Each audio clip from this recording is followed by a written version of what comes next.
Hello everybody, I'm in the process of making a puppet for a small commission for somebody that I've done some work for before. We met each other years and years ago when I was working for a company in London, and he's now making his own content on YouTube and asked me if I could make a sketch for him. He'd already got the audio and everything, so I said yes, so long as I could make little videos explaining how I did things and stuff, and he agreed, because I'm kind of doing it as a bit of a favour, but also it gives me a chance to explore one particular area of a puppet's construction which I kind of wanted to muck about with more. It's the mouth.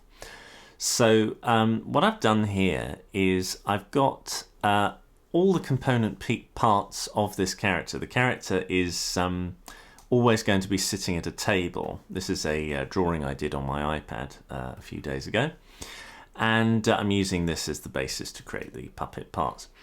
So I don't need to worry about any legs or anything like that, because he never gets up from the table.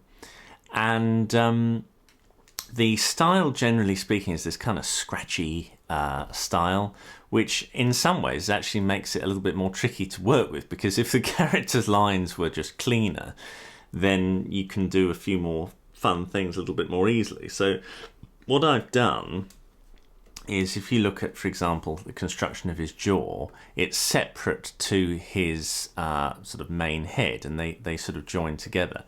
And if you look at the way it's done, you've got the line art there as on the line sub art layer, and then you've got the colour on the colour layer like that. And then for any kind of scratchy bits, I've used the overlay layer to do that kind of thing. So that's the way I'm approaching this. It's just being able to sort of subdivide it into bits and pieces. I've just realised that that should be on the upper part of the art, the top bit there. So what I'll do is I'll just nick those bits and put them onto the correct part, which should be the upper head there, like that. There we go. And now they're actually part of the right part of the body that way. There we go.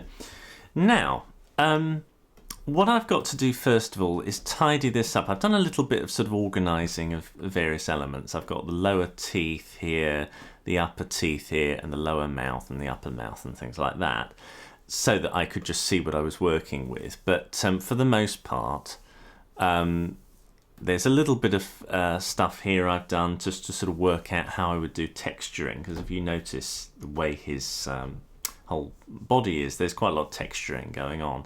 I'm still not entirely sure how I'm actually going to do this texturing, but I thought I'd have a play. I have a drawing art layer here with just a load of mess on it, really. That sort of texture there with a brush tool. And then that cuts into, that is cut by the shape of the head to give it the shape of it. And then it's blended using, what did I use? A multiply blending thing like you get in Photoshop. And then I've put it through an OpenGL bypass, so I only see this when it's rendered. So I don't want to see it at any other time. And you'll notice that the nose and the mouth aren't affected yet. So it's a work in progress, but I have a feeling that this little sort of group module I've created will be used at some point for at the very least the head and maybe a few other body parts. Probably not the arms, because the arms are going to have their texture deformed when I put some deformers on the arms to move them around and stuff. So it's not a solution that fixes all problems, but it's a start. Anyway, so what I've got to do first of all is to organise this complete rat's nest into something that I can calmly organise and subdivide. And as you notice, for any part that has a double, I've only made one part so far, and it's only at the very, very end that I add the other parts, because I want to make sure that these parts are cloned over, so I don't have to do twice as much drawing work when I do these various elements, particularly the hands. You don't want a whole library of hands to have to sort of be made over again when you make it for the other side. So anything that has a duplicate, I have to clone the drawings but not the timing, and that way I'll get things. Also, I'm wanting to I'm using Harmony 21 for this, and the way I would have done this with Harmony 20 would have been to create a brush that pretty much just went over here and boiled using a color override node and a peg that would just essentially go round and round and round and round, and then that would sort of jiggle the texture. But unfortunately, Harmony 21 has a bug in it that doesn't allow this to happen as yet. I've let ToonBoom know they're getting into it, so hopefully that'll be fixed. But for the meantime, instead of that, what I'm going to use is timing nodes, which are a new feature in Harmony 21, and that'll allow me to have a piece of animation that boils, basically. So that should be interesting as a modus operandi, and it should make looping animation to create a boil fun, much more fun, easier to do, all of that sort of thing. So, as I say, what I've got to do is tidy all of this up. So the first thing I want to do is, because I haven't really sort of attended to any of this, I'm just going to select everything. And then I'm going to go in here and I'm going to say, do not use embedded pivot. I'm going to say, where are we? Don't use animation tools at all. And blah, blah, blah, blah, blah. That's absolutely fine. Yes, I think that's it. Good. So now they're all set up in the way I want. They don't use an embedded pivot and they don't have animation tools allowed. So I've got to create, essentially I've got to create and add a peg to each thing. But I haven't done that yet, and I will do that a bit later on. I don't want to do it at this particular moment. I just want to sort of subdivide it into various groups and composites first. So I've got the mouth here. So I'm just going to clarify what all of this is by saying that. And let's just move that over there. There are so many different ways of doing this. You don't have to do it in the way I'm doing it, but I like to essentially draw everything first, get all of that done, and then put it into subgroups and then add the pegs later. That's just the way I like to do it. So pupil, eyebrow, not the neck. The eye is very important. I'm sort of thinking of them as terms of little things to join together. So that's a sort of little grouping. So I'm just going to create a composite here, plug them all in like that. You're trying to thin out so many of these connections really here. So I'm just going to call that eye comp. And you'll notice I haven't said IA or IB or pupil A, pupil B. I'm trying to keep these as virginal as possible so that when I do duplicate them or clone them, the group will have the A and B information, and this doesn't really need it, really, I found. So, you know, that's the way I do it. So again, that sort of thing. Okay, there we go. I'm not actually putting these into groups just yet, but I will be. But I want to sort of have some of, like the mouth and the eye will be part of the head. So I'd rather group that together first and then see whether or not I want to make those into smaller groups later. But I tend to do this thing of grouping things into 3 parts: the head, the upper body and the lower body. In this case it'll be 2 parts, it's just the head and the body. There's no lower body to deal with at all here. But I do want to have that separation between the 2 elements really. So nostril, nose, I think that's just the 2 bits for the nose. So I'll put that in there like that. There we go. Nose, comp. There we go, so that's that. Make that a bit smaller. And I'll be colouring these later. I just want to get this sort of bulk done really. Now jaw, upper head, so blah, blah, blah. Now I've got to get all of this out of the way. Just over there like that. There we are, I'll just move that over. So all of this is the head. Now, is the neck part of the body or is it part of the head? I think it's part of the body. So I'm just going to move that over there and just make sure that this is like that. There we go. So where are we? Head or skull actually, because it really is part of a skull, this part. A head also should include the face, and since this is actually the sort of the skull part, it's best to differentiate between the 2. I'm just going to try and tidy this up a little bit. I'm a great believer in keeping your node view as tidy as possible, which isn't an easy task if you have so many connections, but it does aid understanding of the rig at later times, because it doesn't matter how good you are as a rigger, if you end up creating a mess later on, it can be very, very confusing later on if you've got this big mess to deal with. Talking of messes, what I'm going to do is, because we don't need this texturing just yet, I'm just going to unplug that and move that out, and I'm going to get rid of this comp, so we're just dealing with the head, and then we can sort of move into texturing a bit later on. So that's that. I'm going to change this to skull. There we go, like that. And I do insist on my own work that it have straight lines. It's just easier to process what's going on. And in fact, because we've got two lines coming out there, what I might do is just pull that out from the waypoint there. There we go. And then that's easier to understand what's actually happening there. There we go. Might even do... Yeah, I think that's all right. Unfortunately, this is very much important that the order of these is in that particular way in the skull, but it is a little bit confusing, twiddling things around, but it has to be in this order. No, it's better if it's that way around, really, isn't it? Yeah, okay. That's as clear as I can make it. There we go. That's fine. Right, okay, next. Let me just save that. Now, the body parts, oh no, we've got ears still left to do, and the hair. So hair, MB. This is the only time I've actually said A and B, because of course they're not duplicate parts, they're actually different things. And they're going to be sharing the same sort of parity in the grouping system. So that does actually benefit if you name them at this point. There we go, like that, and I'll just call that the hair. Comp.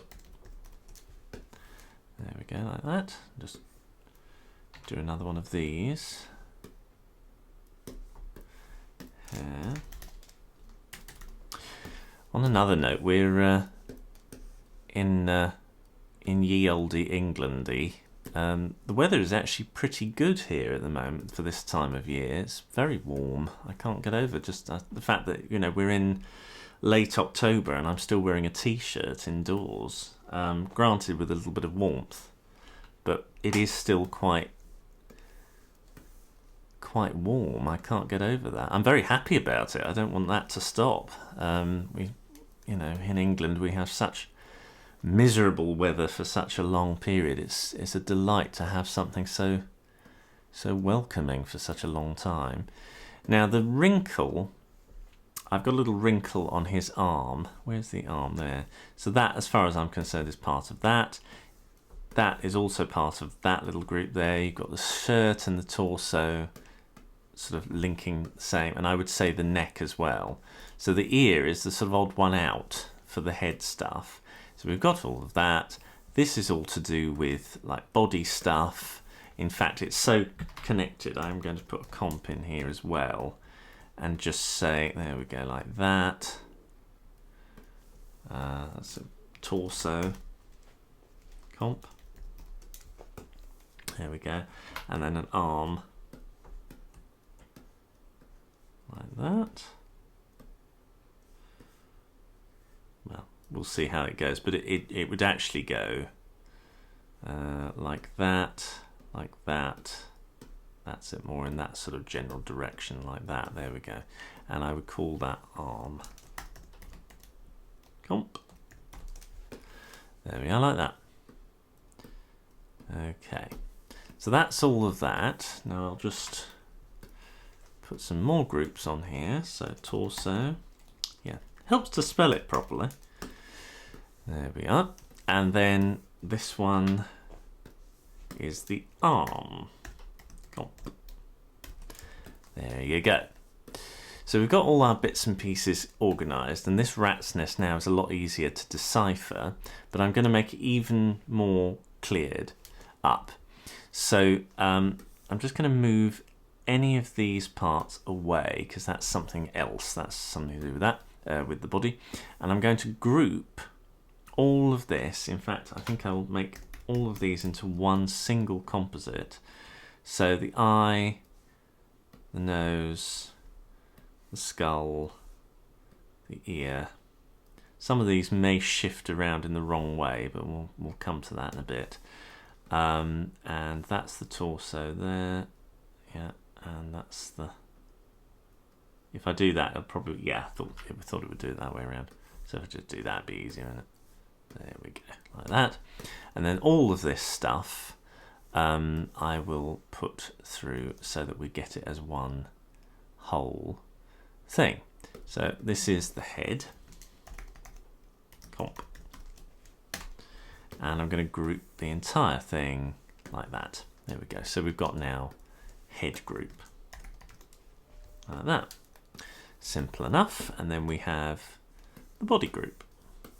So let me just do that quickly. Actually, I can put both of those in through one comp as well.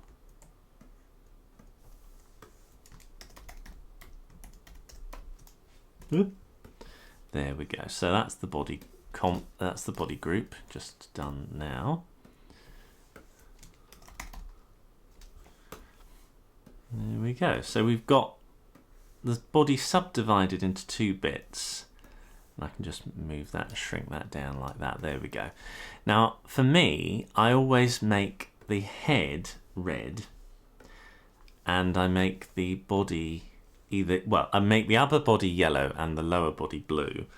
But since there is just the body, I'm just going to make it yellow. Okay, so we've got the two parts there like that. It just, as a glance, I can say, oh, I want to go into the head, and I always know it's red. Now, just make that a little bit smaller there. There we go. Now, what needs to be done is pivot points at some point soon. But now I've clarified what's going on here, we're getting into hierarchies now. So what I'll do is I'll select all of the artwork on here like that. It's much easier to do that because then you're not selecting all these bits and pieces here which can't have pegs. If you just do it on the camera view, you only select the drawings, which is really handy. And then I shall get up the timeline here, and if I just press the add peg button, it adds a peg with the correct name to everything. Now at the moment, of course, it's made a complete mess of it here, but I can sort of, if I do that, and then I think it's that, yes, there we go. We can just select each bit and do that like that, and then it gets it in near enough a good place, like that. There probably is some other way of doing this, and certainly on other models that I've made, I've actually done the peg side of things all at the first time and then put it into groups. But I don't know, I fancy doing it a different way today. It's as simple as that. I have certain methods and certain routines, but sometimes I just like to mix it up and change how I do things because my mind's on, I don't know, different things. So what I want to try and do now is get some hierarchies going on, which may change in the future as well. So the way I like to hierarchy things is doing it direct. There are other people that like to have another layer of pegs over the top, and they use a set of hotkeys to go up and down the hierarchies in a way that you can't quite do if you're grabbing hold of things. In other words, if you had a peg here that isn't directly connected to a drawing, you know, it's a peg up from this, the only way you'd be able to get to it is either by clicking it in the node view, or using a set of hotkeys to sort of click the nearest one here, say the upper mouth, and then clicking a hotkey to sort of go up the hierarchy. I don't work that way. I prefer to actually just click on things. I'm pretty Neanderthal. I like to just go, I'm selecting the head now. I'm selecting the head. So that's the way I like to work. I don't like having hidden hierarchies that I can't access. If I did have a node sort of out of sight that I couldn't click on, I would make a VPEG or handle so that I could then click on it here as well. So I like to have it visually accessible, I'm afraid. I really don't. Once I've created the puppet, I very rarely want to go into the node view at all. I like to do all of my work first and then just happily work away in this view from evermore, really.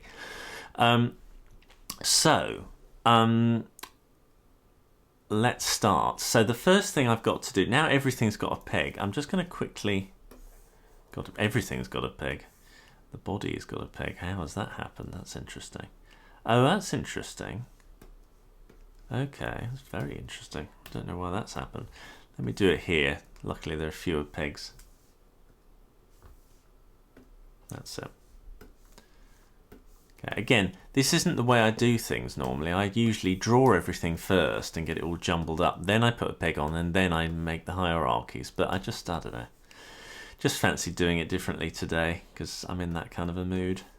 I haven't got a massively tight deadline either, so sometimes when I'm like this I tend to muck about because I just think, well, maybe there is a better way or a different way. You know, I'm not too stressed.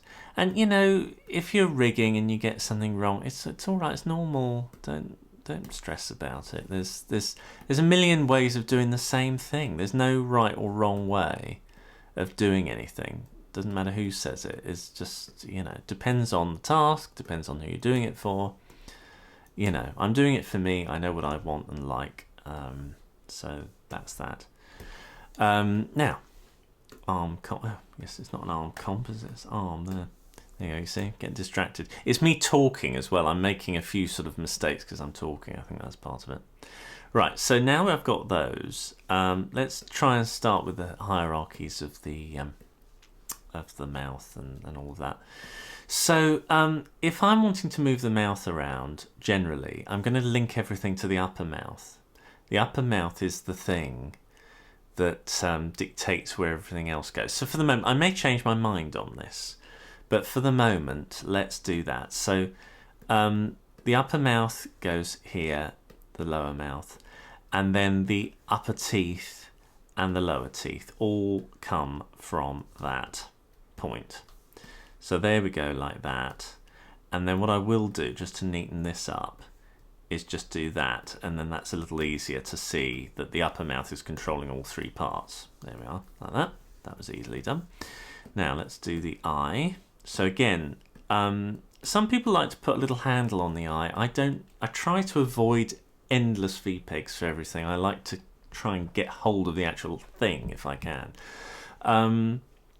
The tricky thing is, though, with the eye is that when you make it blink, depending on how you achieve that, if you're using a cutter and you're drawing that, for example, and you're cutting away the eye, I don't know how I'm going to do the blinks yet, but then you're removing surface area to grab hold of the eye with. And if you've got a completely closed eye, that could be an issue because you suddenly haven't got an eye to grab. So for the moment, I'm going to make the eye the thing to grab, and then everything else follows it, but I may change my mind. So the eye controls the pupil, and the eye also controls the eyebrow. So now if I get hold of that, all of that moves. You see what I mean? But if you've got that blinked and it's eaten away at the eye, you have nothing to grab hold of. So I may change my mind about this in the future. You know, this is very rough stage rigging at the moment. It's just so that things have groups and I can move things around, and then if I need to change them, and sometimes one does, I can. So this seems to be a no-brainer. The nose controls the nostril, so that seems to be fairly obvious to me. There you go, that's the hierarchy there.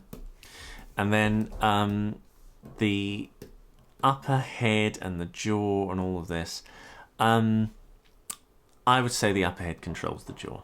So I would go that way. So if I grab hold of the head, everything moves. Now this upper head thing, I may actually move beyond here because I think that's going to probably dictate moving the entire everything. But so I'm just pulling that out of that relationship so that I can sort of see at a glance this is the sort of main emperor peg that will move the entire head. Ear to go with that format, I'm just going to pull it from there. So now the upper head will also move the ear around.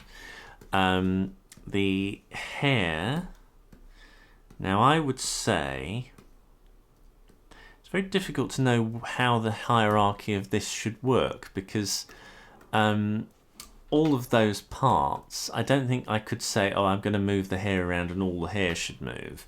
So I would say all of these should be independent like that, but then they should all stem from the upper head. So I'm going to do it like this. And if I get hold of this part and then just do that and that, then you've got that kind of thing going on where you can move the whole head. So there we go, like that. So we're getting a good hierarchy here now. Let me just move that around. In fact, actually, if I keep that waypoint in there, then I can just move the whole thing. That's better. Now then, I like to sort of give a hint of how the relationships are working by having the drawings on one level here, but then the pegs show the sort of the hierarchical structure, really. So there we go. What I could do is have the eye on this side one day, and then have these as a sort of parity with that over that side. I think that's better. And then I can do that. That shows the relationship fairly well, like that, or like that. Yeah, anyway, we'll see. Doesn't have to be that way. Anyway, whatever. So there we go, that sort of thing going on like that. Right, now the upper head is going to also manipulate the nose, is going to manipulate the eye, and it's going to manipulate the upper mouth as well. So there we go. So now you can clearly see that this, this manipulates the entire head.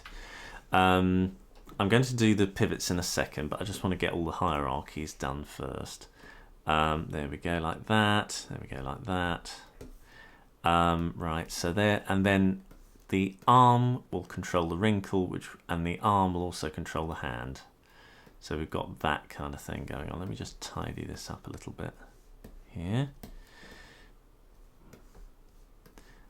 This will get a little bit more complex when we're adding deformers. There we go, that's better. That's it.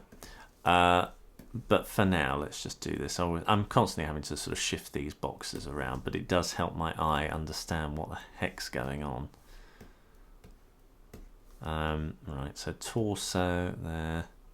Now, the way this is going to work, I'm not entirely sure if I'll need these pegs at all because of the way I'm going to rig this, because I'm fairly convinced that I'm going to have them as a one complete entity, which is then moved around. So what I might do is put a peg transformation here, and what that'll do is I can actually put this here instead. So I still have the option of shifting the neck around if I want to, but I'm not going to grab the neck and accidentally move it around in relation to the rest. You'll see what I mean later, but it's by doing it this way, I can't get hold of the neck and move it around. I can get hold of the shirt and move it around like that, but I can't get hold of the neck and move it around until I go here, and now I can, or I have to do it using the arrow keys. But you know, it gives you can't sort of grab hold of it and move it out of place, and I think I want that because I think the whole thing is going to be using one long deformer, and then I can use this method to reposition things a little bit if I want to. I might not need this bit at all, but we'll see. But yeah, so that and the shirt, I think for the moment I'm just going to put these in and do it that way, and then the torso will manipulate those bits as well and do it that way. May need to go there, I'm not entirely sure yet. Let me just get this. don't know if I need this bit yet. It varies, but I've put it like that for now. I don't know if that's the way I want to do it, but we'll see. Anyway, so that's the body. That's all done. And just to make it extra clear to me, I'd love to use the yellow colour, but it's never... It washes everything out a little bit. So it might work actually if I do double or yellow. Let me just try that now. Excuse me. Pardon me. Too much onion. No, it's still a little bit... The problem with the yellow colour is that I can't see the green very well. And I can't go for green because that also damages it in the same way. So I always go for orange. Or rather, well, orange. Because then it's still in the sort of yellowy ballpark. But it's enough of a contrast that I can see that. The reason I do it in these colours is because we're in the body. And I can see, oh, we're in the body for this stuff. And then for the head, if I do a complete head blanket backdrop for this,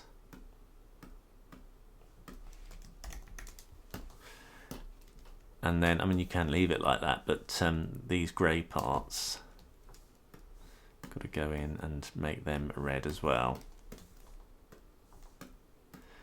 Again, you don't have to do this, but I find I like to go in and do this kind of prep work because then by eye I can see where I am in the puppet.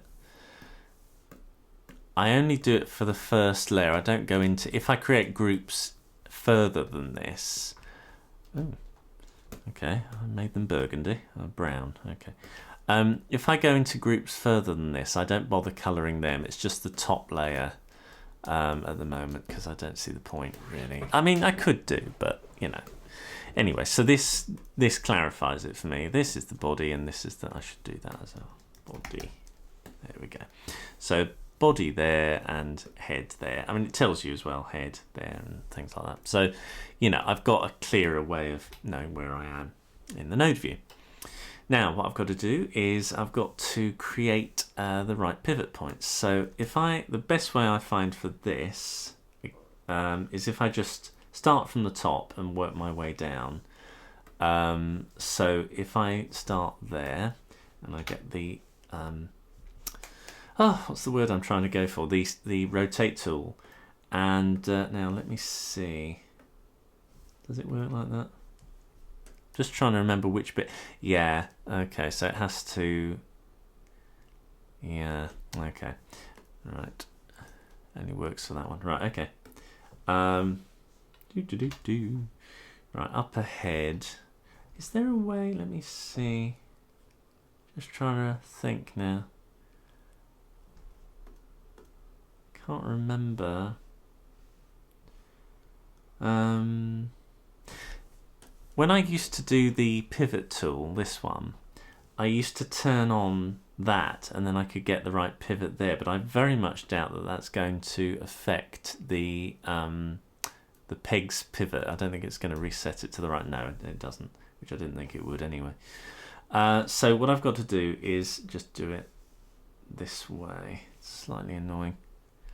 Where are we? Oh, God. Up ahead.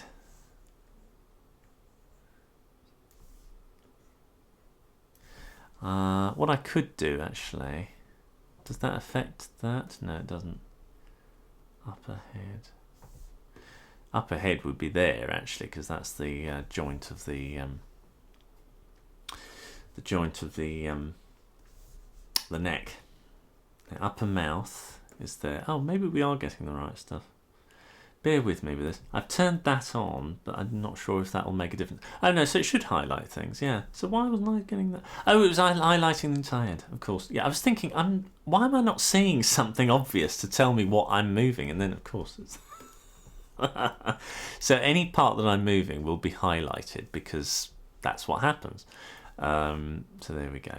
Now, because this mouth is such an unusual shape, I may completely redesign it at one point, because this is the thing I'm paying the most attention to with this production, and I'm not entirely sure. So I've gone for the most conventional way. I've copied it from the original drawing I made, but I may completely change my mind and do it from a more neutral stance for a start, and I might even split it into quadrants or something. So I'm not entirely sure yet. So I'll do it for now, and then if I need to sort of cull it and start again, I will do that. Because you know, if I were doing this as a drawn thing, that's fine, but because I'm having a play with this bit, this is the only element where I'm doing some research and development. On the rest of it, I know exactly what I'm doing. So right, back down, lower mouth, so you can just about see it's tinted there. If I zoom in, you can see that that black line is slightly lighter, and I think I want the pivot to be there. Not entirely sure, but I think I do. Right, lower teeth, let's move them to about there, I'd say. Upper teeth, I'd say, is about there. Again, this is all subject to change. The eye, I'm going to put the pivot there, because that way it gives you the benefit of both, you know, squishing the eye around, and you can also make it go up and down in a really clever way. So I find that's the best place to put it, just sort of in the small of the nose there. I'll just show you quickly what I mean. So by putting it there, I can get this side of this extra squishiness with the eye for nothing, and I can also make it do this if I'm wrapping it around the head. It's less important for this side, but if you imagine it on the other side, if I flip it quickly, if I do that, if I want it to look as if it's going around the head, I can easily do that by sort of just manipulating it so it is in the right place. But anyway, let's just put it back. There we go, like that. Right, so let's carry on. Right, so I've just selected that. Okay, so pupil. Now, it's frustrating sometimes dealing with the pupil, because you want to select it, but of course the pivot's so enormous. So let's try and put it there and see where we get. It might annoy. Actually, let's put it there. There we go. Then eyebrow. Again, if I do that, then it gives you instant happy sad without any assistance. Nose. Going to put it about there. There we go, like that. The nostril, like that. Oops, what's happened there? Undo. Right, jaw. I'm going to have it slap bang in the middle like that at the upper point. So again, I've got that squashiness if I want. The ear I'm going to put here. The A hair I'm going to put there. The M hair I'm going to put there, and the B hair I'm going to put there. I think that's good enough. Now the body, I'll just move around here like that. Going to put the pivot for the arm there, and then I'm going to put the hand, whoops, going to put the hand there like that. Makes fair amount of sense, I think. Give it a little bit of flesh, but yes, around there. The wrinkle, I'm going to put directly on it, like that. So we've got a nice, yeah, in that corner. And then the torso should have it really there, I think. Yeah. The shirt doesn't have one. Well, the neck, all right, the neck does. So I would put that there. And the shirt also has one, and I'm going to put it, you know, there. I don't know. As I say, the shirt and the neck are very academic. I'm not entirely sure even if I'm going to ever move them. But if I ever did, that's what would happen. In fact, that's wrong, isn't it? Clearly, I can tell that's so absolutely no use to anyone. I'll put it there, because I can see that being far more useful, putting it there. So that makes more sense to me. Okay. As it is, when I select the torso, it does that. You'll notice that the arm doesn't move with it. And conventionally, what I should be doing is attaching the torso peg to the arm like that. And I think for the moment I will do that. So now if I move the torso, that comes with it. You'll also notice that the head isn't moving when I move the torso, and that is an issue. You need the torso peg to manipulate the head. So at the moment, I have a sneaking suspicion there's another way of doing this, but at the moment, the way I do it is I just pull the peg sort of connection out like that. There we go, like that. And in fact, I might actually just pull all of this over so that this connection's a little bit easier to understand. I'm just going to make that a bit bigger as well. So that's happening there. And then I'm just going to pull that out so that this is obvious that this is what's happening with this particular connection. I'm also going to just quickly tidy this up because I like to make things clear for myself. Come on. There, and like that.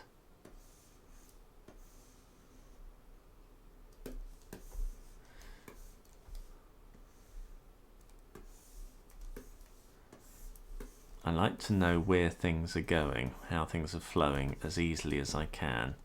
So that's all going in, and then this thing's happening to the side of everything. The torso's output, and that's what I plug the head into. So even though the head is on top of the body, it's the body that controls where the head goes, you see. So if I unplug, there we go, that's better. So now if I move the body around, the head should follow. There we go, like that.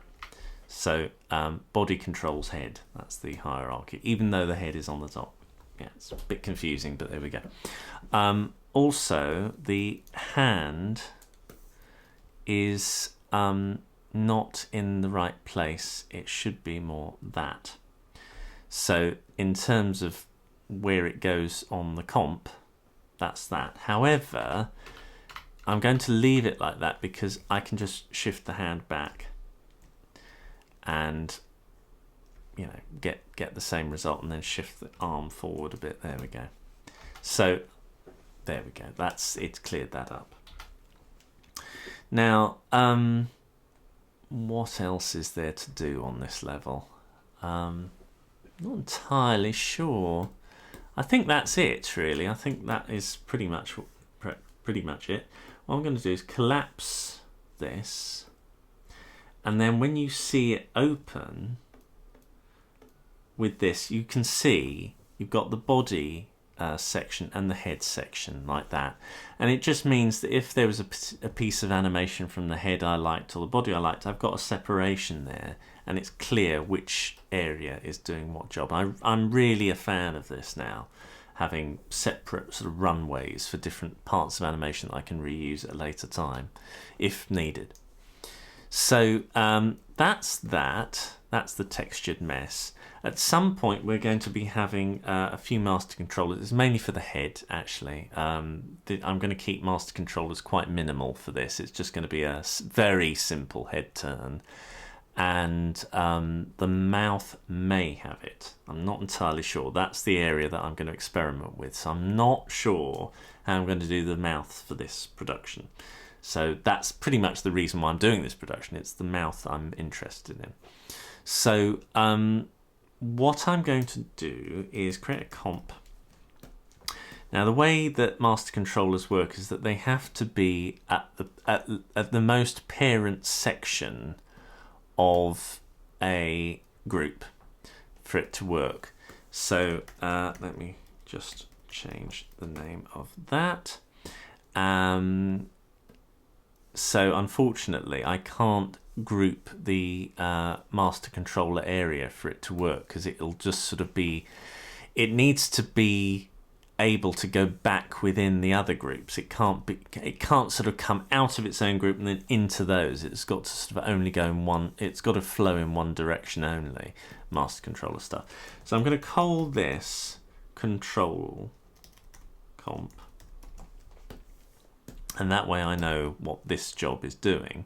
And I'm going to create a display. I'm going to create two displays, one for the character itself, Rob, and I'm going to create another one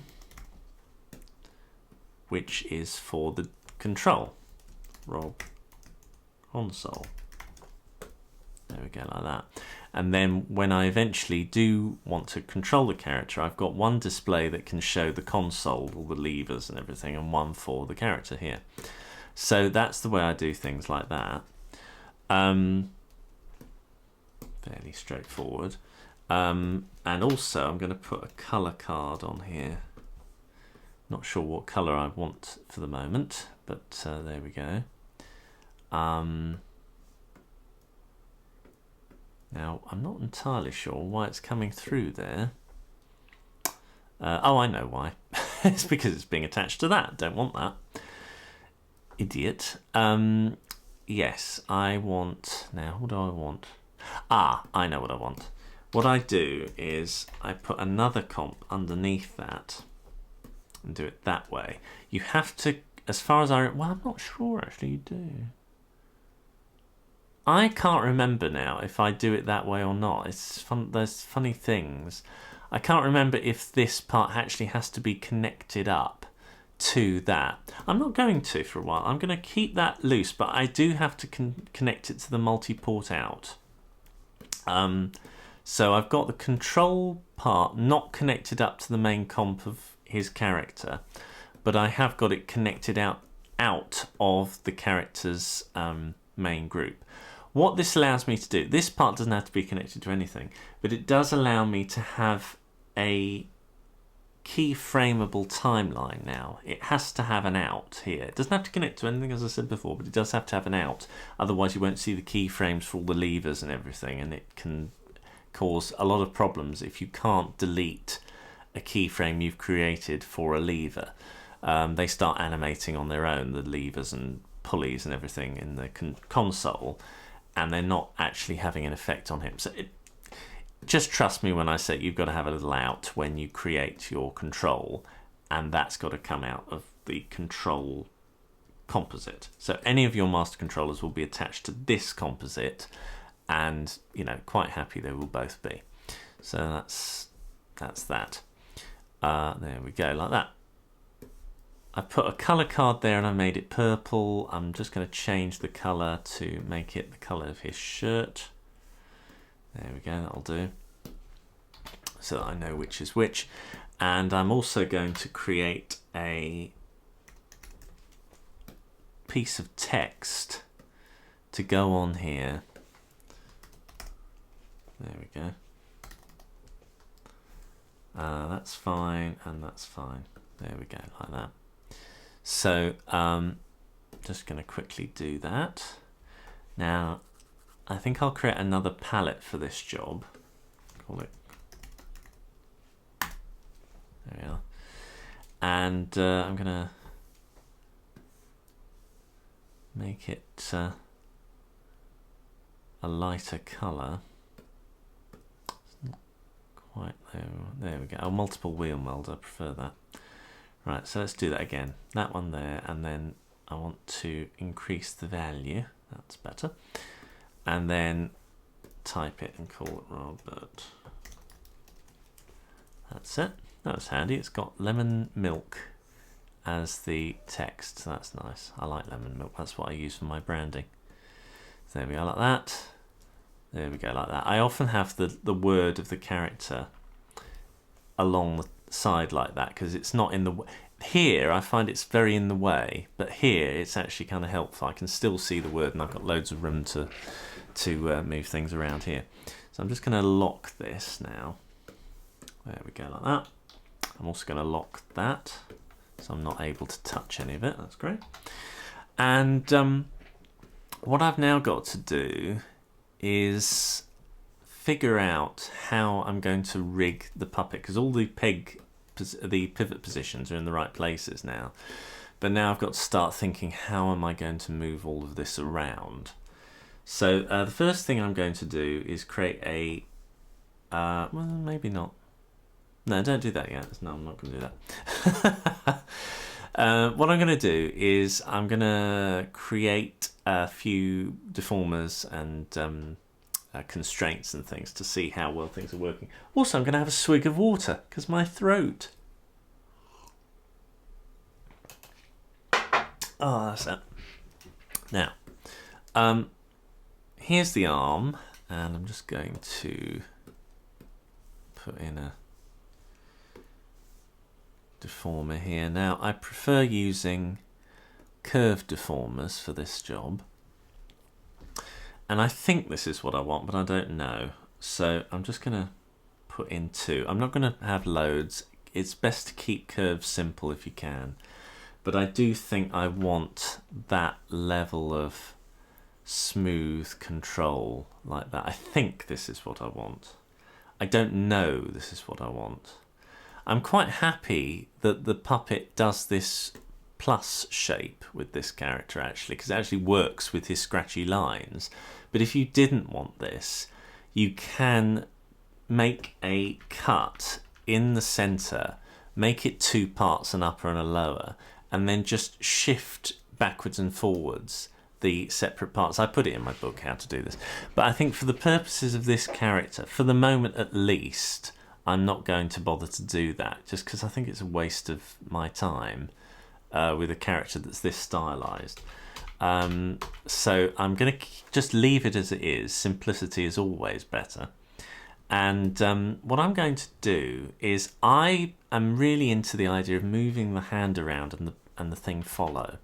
It's a nice big handle to get hold of. So what I'm going to do is I'm going to take, this is what's inside the deform group. It's just 2 points like that. And as far as I know, yeah, if you see that lit up, if I press that, that white lights up. And if I press that, that becomes white, that dot there. So this is the bit I want to move around, and I'm just going to get the layer properties of it. And I'm going to get the properties of the hand as well. And what I want to do is to say, I want this point to match the point of the hand. So this is the curve, and I'm just going to copy the function link, and I'm going to, oh yeah, that, there we go. This is what I have to do. You see here where I say copy function link, it says you must create a function. Oh, okay. So what that means is a function is any of these things, and a keyframe, or any of these things by the way, and a keyframe gives it that function. At the moment this is just moving things around without any keyframe at all. If I change that to like 3, you'll see that moving, but it's not keyframed yet. When it's greyed out like that, it means it's keyframed, so you wouldn't be able to enter the numbers manually like this. You'd have to press this button and enter it here, you see, to do it, and then you can enter in the values. But otherwise you have it, these aren't considered keyframed.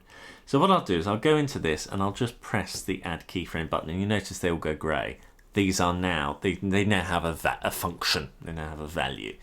So now I can go here and I can say copy function link, and I can paste it. I want the X to the X and the Y to the Y. So I've copied it from the X, and I'm going to paste it here. Now you'll notice the hand has jumped over to here. So I'm concerned of why that is. If I do this, I'm just curious now. I'm fairly sure I know what the answer is. Yeah. Okay, right. So what I'll have to do, yeah, I certainly don't want that. What I want to do is, because I don't want the hand to pop over, I'll do that first just to see what the reaction is. So yes, it makes it 504 and whatever. So you notice when I move them, they work. What I'll do, I've got to make a choice here whether I want one to be one or one to the other. I could do it the other way around, so you'll see what I mean here. I could do this, copy that and paste it to there. You still get, essentially, which one do I value the 0 number more from? Do I value it more with the hand, or do I value it more with the deformer? Either way, you're going to have to make it an alteration, you know.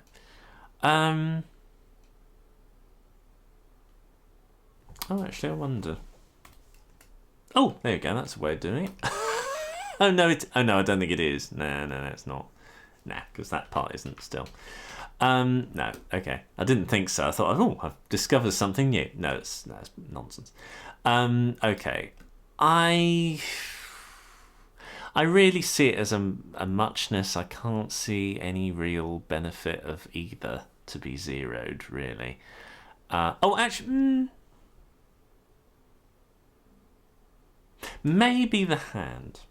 Maybe the hand would be better to have it as zeroed than the deformer. So what I'm doing is I'm copying the values of the hand and transferring it to this. And let's see what happens when I do it with the Y values. Copy it here and paste it to there. And as you see, we get this ghastly squishing. So what we have to do is pull the hand back, the arm back to where it should go, and then put the hand back. It does seem a little bit odd. I'm wondering why that is. If I uncouple that, I'm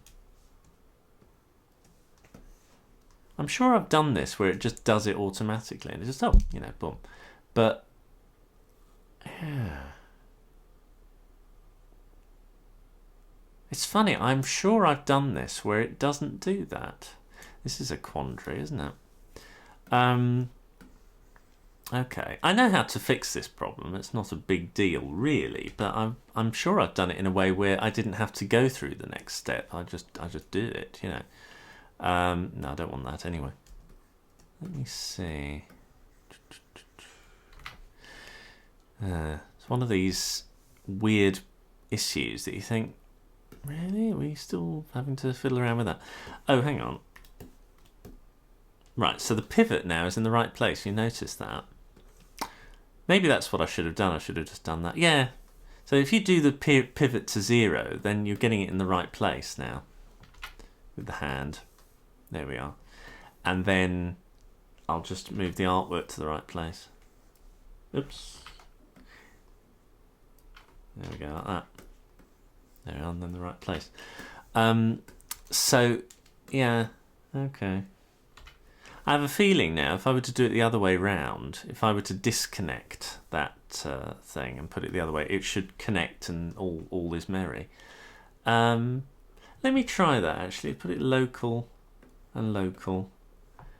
So that's how we had it at the very beginning there. And if I do the same here, local, local. Okay. With the hand, that's the pivot. I mean, that's what you really care about, the pivot in relation to the hand, right? That's all we're concerned about at this moment. So long as this does this, we're fine. And then I'm going to now take it from this point. I thought, well, do I?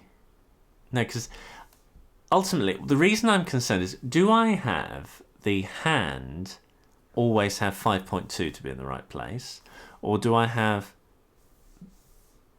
dictate and say this 0 is more important? Basically, if I move this hand around and then I press this, it's not that one, is it? Damn it. Wait a minute.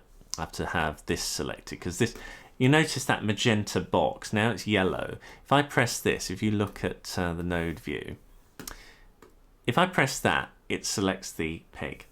If I select it without that being selected, it selects the drawing, but I manipulate the peg. It's a funny little twiddly system, but it's this part that you want to reset because you've handed over the control of all of the functions to the peg by going to this bit earlier on. Where is it? Don't animate using animation tools turned off. So you're saying to this, I don't want to animate you, I want to animate the peg above it. And Harmony understands that when you click the drawing, you're actually wanting to move the peg's information around. So if I move that around, you'll notice these change. This is the layer property for the peg. A bit confusing. This takes a while to learn this. You know, I understand if you're confused. But I understand that that's what's happening. So in order to manipulate the peg, you have to go to this bit here, and then that really does select the peg. You know, in terms of manipulating like this, there's no difference at all, except for the fact that it now selects the peg. So if I were to rotate that, and move it around somewhere, and I think I actually want to reset it completely, I can press this button and it puts it right back to the most neutral pose going. So because of that, it has to all be 0, 0, 1, 1, 0, 0. That is the most neutral pose. And because I want to preserve this over this, I think, that's what I want to do, I think. Now the downside is that 0 to it is up here. So a neutral pose for the hand is up here. If I were to, let's show you what I mean. So if I say I want to keep this is the most important stuff. So you think, okay, so copy and paste there, and copy and paste to there. It does that. So if I were to move this around and squish it all around and then say, I want it to be back where it was, click that, his hand is up here, which isn't really what you want either. So I would, it's a tough one. I think I'm going to do it the other way around. Where, let me just uncouple these, so make them go white again. There we go, like that. Right, okay. So let's do it from there. Copy and now I have to do it like this, don't I?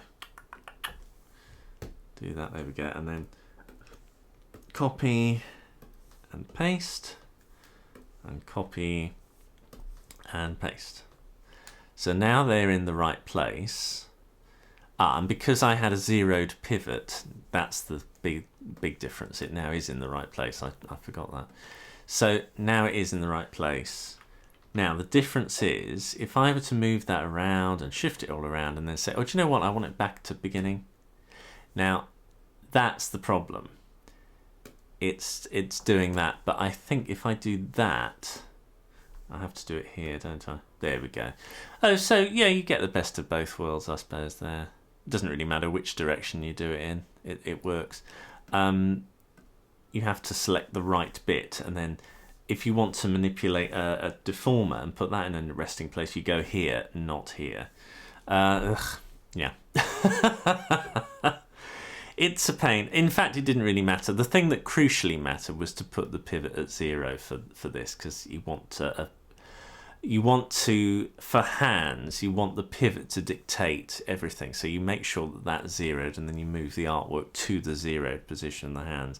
I really want to make a note of that for future stuff, because I don't think I've put that in the guide, and I must have automatically done that until just now and not noticed. So yeah, that's a point. I shall make a note of that, because I think that's very important. Right.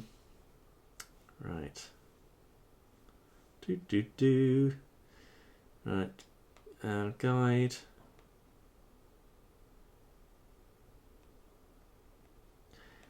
Pivot. Oops. Pivot for hands. Oops. Should always be 0. X and 0 Y. For oh, I see, for joining onto what do I call it? Oh, function stitch, for function stitching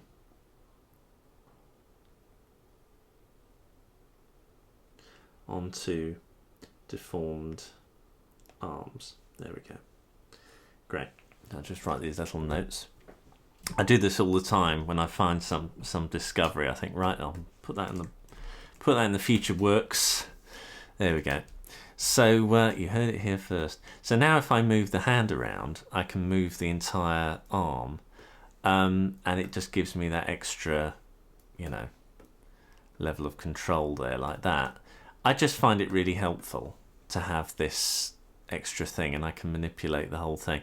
Now it doesn't do all the jobs. You still have to then twiddle around with this stuff and whatever, but it gives you, for certain little micro movements, it's a really nice little thing to have, and I'm really happy about it. So yeah, that sort of thing. A way that you can get a similar effect is if you sort of joined the hand up to it, ignore the fact that it's shifted over, and use a point kinematic output, but it would only go one way. So this would manipulate the hand and have it as a sort of dead hand, but you couldn't actually then pull the hand around and move it. You notice, because I've made this double connection, it's it's pulling it around in a really strange way. That's because it's coming out of the default deformation. I have to join it to the arm like that, and then essentially wherever the arm's peg goes, the whole thing moves, but also the deformation's movement is doing it sort of magically through the ether, through that function stitching that I talked about. So we've still got to join this little wrinkle. So I think I'll probably do it like that, but then using that point kinematic output I talked about. So I'm just going to connect it like that. And then you use the show controls thing, and I'm just going to position this little blue dot to kind of where I want it to go. It's about there, and then I can get rid of that. Come on. And now it'll sort of be attached. It's not rotating though, so I'd like that to rotate. So I'm just going to change that type to 2-point sampling. And then if I show controls again, I can say which direction I want it to face in relation to the rest. So I think that's the right way around. So now if I move it around, yeah, you can see that wrinkle is actually moving with the deformation properly now. So I think that's good. So that's great, and then I can just turn that off.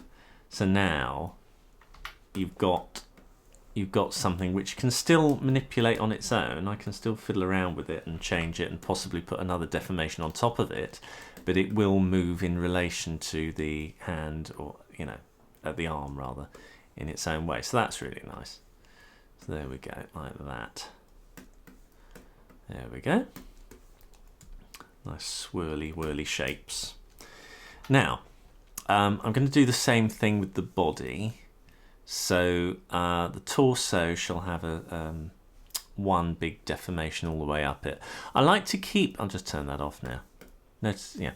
I like to keep deformations simple as possible. I don't like using an excessive amount of envelope deformers because they take a lot of manipulation. And I want to get things done, and I want them smooth and fluid. I just want the whole process to be smooth and fluid. So I'm just going to create a very simple deformation all the way up his sort of his spine, really, like that. I may or may not pull it beyond the boundaries. I'm not quite sure yet. See how it behaves.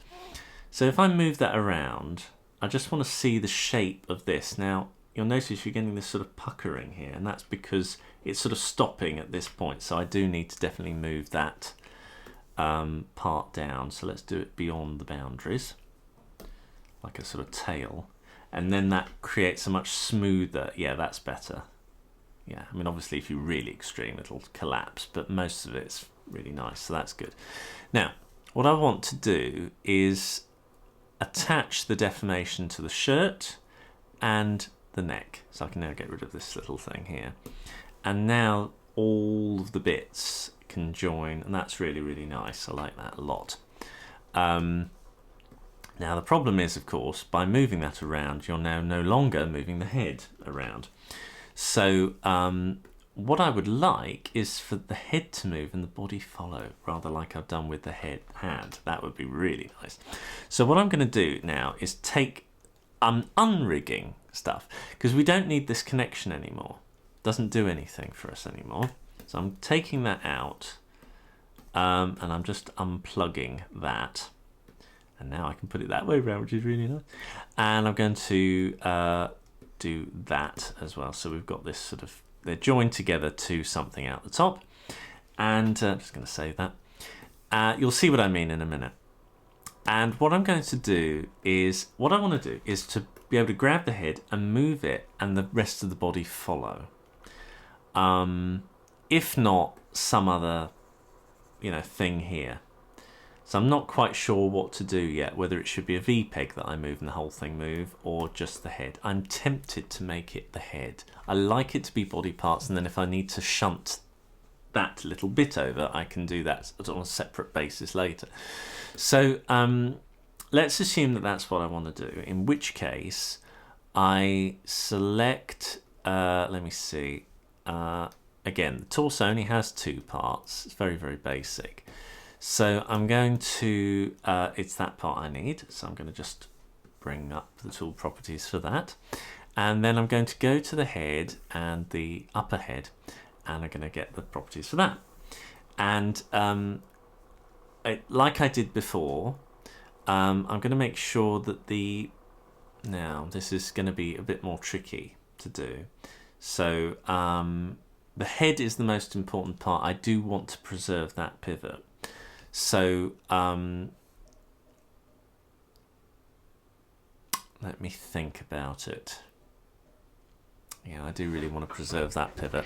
So I'm going to make this the dominant thing. So I'm going to copy function link, and I'm going to paste it in here. And then I'm going to copy function link, and I'm going to paste it into here. Now you'll notice that the head and the body now are not joined together in any visible way. Whoops, I do that. We're getting what we want on that front, but it's not quite right. So what I need to do is to shift it over to the correct spot, which is what I would use the VPEG for anyway. So I'm going to create another peg here, and I'm going to pop it on top of this, and then I can move it into position like that, and I'm just going to put the pivot where I'd like it to go. So yes, I can maneuver the whole thing around, but I've also now got the ability to move the head independently as well, which is what I wanted in the first place. I'm going to call this head VPEG, and because of this sort of thing, I need to get some pre-made artwork that I always use for this sort of thing. Rigging comp I'll need, so I'm just going to put over here. What this is, I've had it many times. It's just a normal composite, but then underneath it has a static transformation, so that all the rigging parts, all the VPEGs and handles and everything are moved towards the camera, so they're never behind the character, and they never render. So that's why there's a visibility node in there like that. And I'm just going to plug this into the top of the comp like that. And then I'm going to attach a VPEG dot, that'll be fine for this, onto this. Now I don't want this bit, and I'm just checking that I've got everything right for that. This VPEG dot uses its own rigging palette, so it's not going to interfere with the artwork colouring for anything else, so it's kind of handy to have these standing by. I'm just going to plug that into there like that. That's it, that's the way. I'm just going to enlarge this rigging box as well, and I'm going to change that word from dot to head. Yeah, oh, head VPEG, yeah, whatever, head VPEG, and this should be head VPEG P actually, and this should be called head VPEG. Yeah, if we're getting naming conventions right. There we go. Did I do the same thing there? I just want to get that right. Ugh. Yeah, hang on, it's not quite right. There we go, that's better. Come on, go away. Right, and then the only thing that's left to do is to just move the actual artwork of that dot out of the way. What layer have I put that on? Hang on, let's have a look. Drawing. So it is the line art layer, but okay, it's one of those. Right. So I'm just going to move it out of the way so that I can get hold of it and then move it. So I've got the ability now to move the head around, but then if I move the head, the body comes with it. So it gives me that added level of fun control. Now notice, obviously, when I move that dot isn't moving with it, which, you know, I don't know whether I want that or not. I don't know. I can do, basically this upper head, it can be swapped around. So I could do that instead and we get the same effect. And then this time, when I move that around, the dot follows. But we're not getting that effect. Oh, that's a shame. Yeah. That makes sense. So yeah, that's no good. I did wonder if it was that easy. No, it's not. Okay. So yeah, that's better. That's better, yeah. Okay, so what we could do to make that dot follow the head after all is put a Peg transformation. I think this is how to do it. I could be entirely wrong here. And I'm going to copy that, and I'm going to paste it into that. Let's see whether that's the right thing. No, let's try it into that one. Okay. Okay, seems to be working. I have a feeling there's some fundamental thing I've got wrong here, but for the moment, let's just leave it like that. There may be something I have to do with the middle peg. I'm not sure, but for now, let's just leave it. And then we've got both that way, like that. That's great. And then what I need to do is join the arm to the body. Now, because I don't want the arm to squish with the rest of the body, I just want it to hang from that point. I'm going to use another point kinematic output for this. So here we go. And torso, so shirt, neck, whatever. So it has to come from this point here. So we're starting to get a more elaborate hierarchy now. I'm just going to move that down, move that, and pull that whole thing down, because it's now no longer going to get it just from the torso. It's going to get it from the deformation torso. I'll just do that, and then it's not going to get it from that point. It's actually going to get it from this point. Get rid of that. I can actually do that now. In fact, I can make that bigger as well now. Wait a minute. Manipulate, manipulate. Ooh. Bit bigger than that. That's it. And then I need to make this a bit bigger. So I put that back in there. There we go. And then this, like that. There we go. Like that. This part, just going to say I want the body to be connected to that part, like that, the arm rather. So now when I move the whole thing, that arm is joined to the relative correct place. So I mean, you get all this rigging for free. I don't have to have the deformers turned on at all for this. I can just move the body around, and I've got quite a lot of fun rigging just with this setup, you know. So that's what I'm after, sort of an invisible way of getting the right parts to move. Obviously for this, you know, you need to have the rigging on, but you know what I mean? I can sort of manipulate it and it can work in the right way.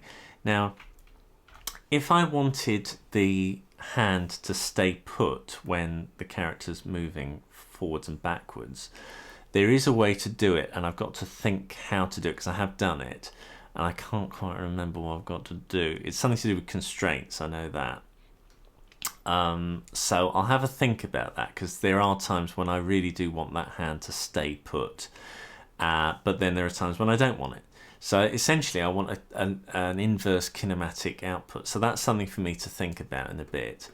But it does give me quite a lot of control. I've got the ability to move the head around independently of the rest of the body totally. You'll notice when I rotated that, that's moving in a slightly different way, which is interesting. Let me just quickly look into that. I told you there'd be an issue, didn't I? At the moment, we've got this, and I've done a clone of that, and it's going in there.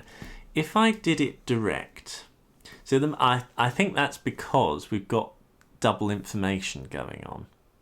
I think if I pull that in from there, let's see what happens. Yeah, I think we've got double information. So I don't know how to fix that issue. I could try and see if you get a different response directly plugging it in. We could see if that makes a difference, and it seems to actually. But we are still getting double information there. I don't know. Yeah, because then we're getting double information there, you see. If I do, oops, come on, if I do that, that's correct. That's not. It's very tricky to get this bit right, because you know, you've got information happening on two levels here, and I bet if I were to make one bigger, it would you get that slight disparity of how things are supposed to be connected. It might be livable, it might be perfectly okay for that to happen, but I don't know. There might be some fundamental flaw coming up, but we shall see. I don't want to stress about that too much now. I can always think about that later.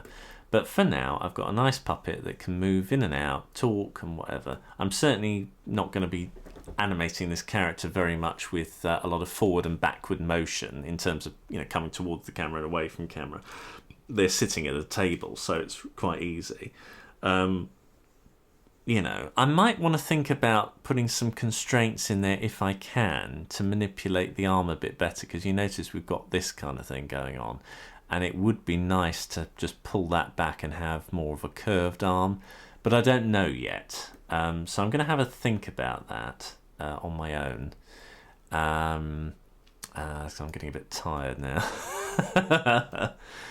Let's have a look, or maybe I'll do it with you watching, I don't know. Yeah, let's do a few more basic things and have some fun, just putting basic bits and pieces together. So I've got an eyebrow there. I've got to do that, of course, like that kind of thing. I may redesign that and put just a basic line and then curve it.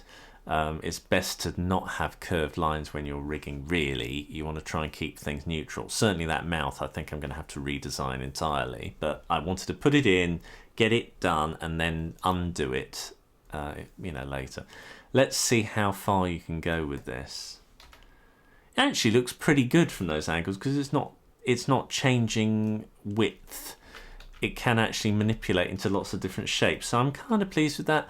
What I might do to make him be able to do things like that, or to get tired or whatever, is to put a green cutter over this stuff, and then that'll cut into the eye, but I'll do that later on. So I've got a manipulating part on his eyebrow now anyway, so I just want to see where that is. There we go, there, like that. Okay, the eye is fairly straightforward. The eye itself, the whole construction of the eye, I'm going to, rather than put deformers in it, I'm going to put some constraints. So we've got a 2-point constraint. I'm just going to bung one of those in. And what I do for this, I'm just going to make this whole area a bit bigger. In fact, because it's starting to get elaborate now, what I will do is start to group things. So, because it's just, you're having to pull things around all the time. So it's just a bit of a nuisance. So if I do that, there we go, like that. Cut all of those because that's just nonsense. And then if I pull that out, there we go, like that. So we've got a bit more room and I can relax and just see it on its own. Right, so we've got all of that. We've got the eyebrow being deformed, we've got the pupil, eye and everything. And then I've got to have 2 parts above all of this that move the constraint around. So let me just get a little bit more room for things to happen. Like that, there we go. And then I'm going to plug that into there. Is that right? I'm just thinking, is this right? Constraints always confuse me. It doesn't matter how many times I've used them. I've created an entire puppet with them, and I always think, am I doing this right? It's terrible, isn't it? I still think, am I doing it right? It's not sure. Okay. Let me just... Hang on. Upper nail... I call pegs that go into constraints nails because I can separate their function. So lower nail. It's the same thing as a peg, but I just don't know. There we go. Now what I'll do is the upper nail is over here, and the lower nail is over here. There we go. You see, things like that, when you unplug it and it pinging over there, it always confuses me, but of course it's not getting its sort of placement information from anything else until you couple it up like that. So of course it's going to look weird. So anyway, that's that's how things are plugged in, I think. Let's have a look and see what happens. So yeah, there you go. Right. Now obviously when I select the entire eye, are those yeah, they're still in place. So that is the wrong way around. I should have done it like this. That's better. I did think I was wrong, but I wasn't entirely sure. There we go. So the eye drives everything else under it. That's better. So now I can do all of this stuff. There we go, like that. I can still move the whole eye around by selecting it, but if I want to move the eye, I can do that. I'm still not entirely sure if that's what I want anyway, though. Oh dear. What I can do is put another peg here. So I could call this whole eye. And then put another peg here. I've duplicated that. So I've got now eye here. So I've got the best of both worlds. I can maneuver the eye around. Whoops, just do that. Take that off. So I can move the eye around, but then I've got the whole eye to squish it around, but then I'm not moving that. Hang on. This is where I can't remember what I did, because I've done this with the Empress character and I can't remember what I actually did. This is the reason why I write things down, because I just cannot remember them, you know.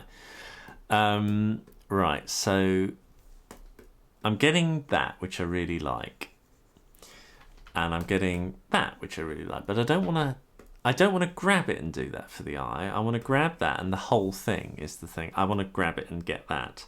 But of course, because of the way this is, I'm not getting that. So, what's this? That's the switch.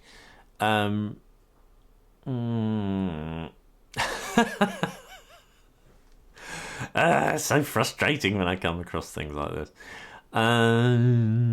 Okay. Well, obviously, I want to grab the whole eye and move that around. But on the Empress, I was able to do a dot, and I was able to move that around quite happily. But then when I didn't have the dot, I moved the whole eye around. I wasn't doing this sort of stretchy eye annoyance. Gosh, what did I do? What on earth did I do? Because it all worked in relation, or maybe it didn't. Maybe I got that wrong. Maybe if I were to look at my Empress puppet, maybe I did get it wrong and I just didn't notice.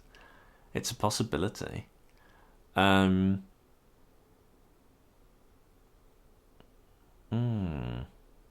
What if I duplicate? What if I copy that? So whatever this is completely the same as the other two.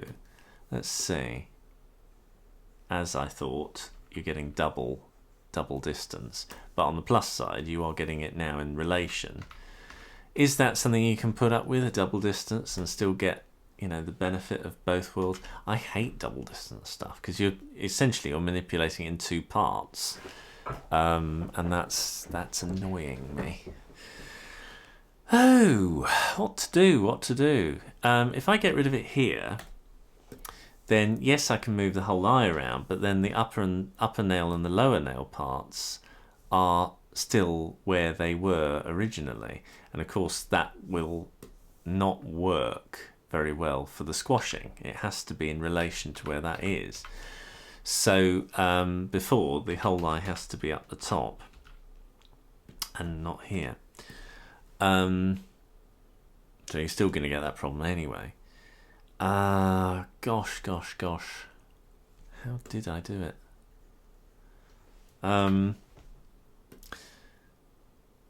The only way round it is to have a, well, how often do you actually grab the entire eye? The only time you do that is if at master control stage, obviously, to manipulate that, or, every so often. Most of the time you are going to be just doing that sort of stuff to get some expression. So I'm going to go with how it is now, because this is the correct way to do it. And then if I need to manipulate the whole eye, of course, I can get in there and do that. If I really wanted that as an animator, I can make that into a VPEG, and then I can move it around like that, and all the positions are still there.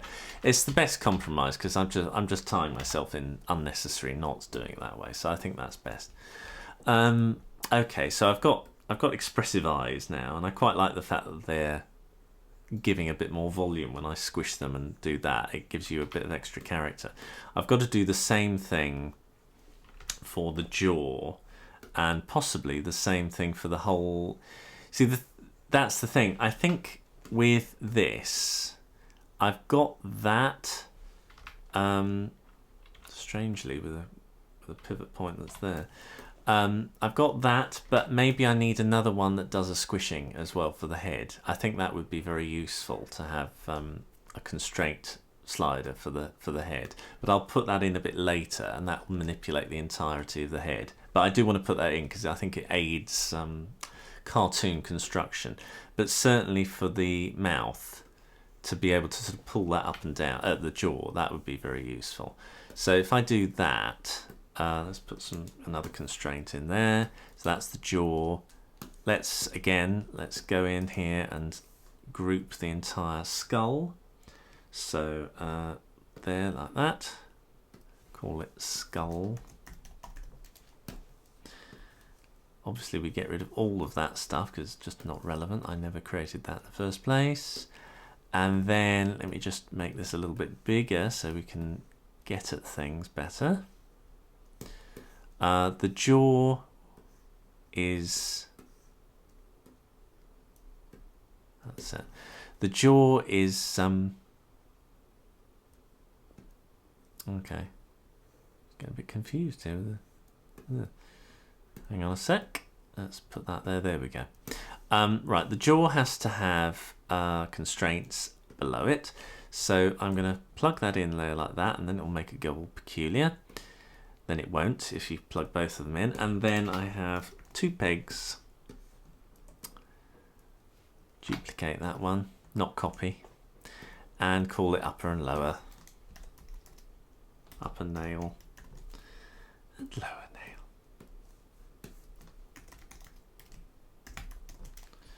There we go.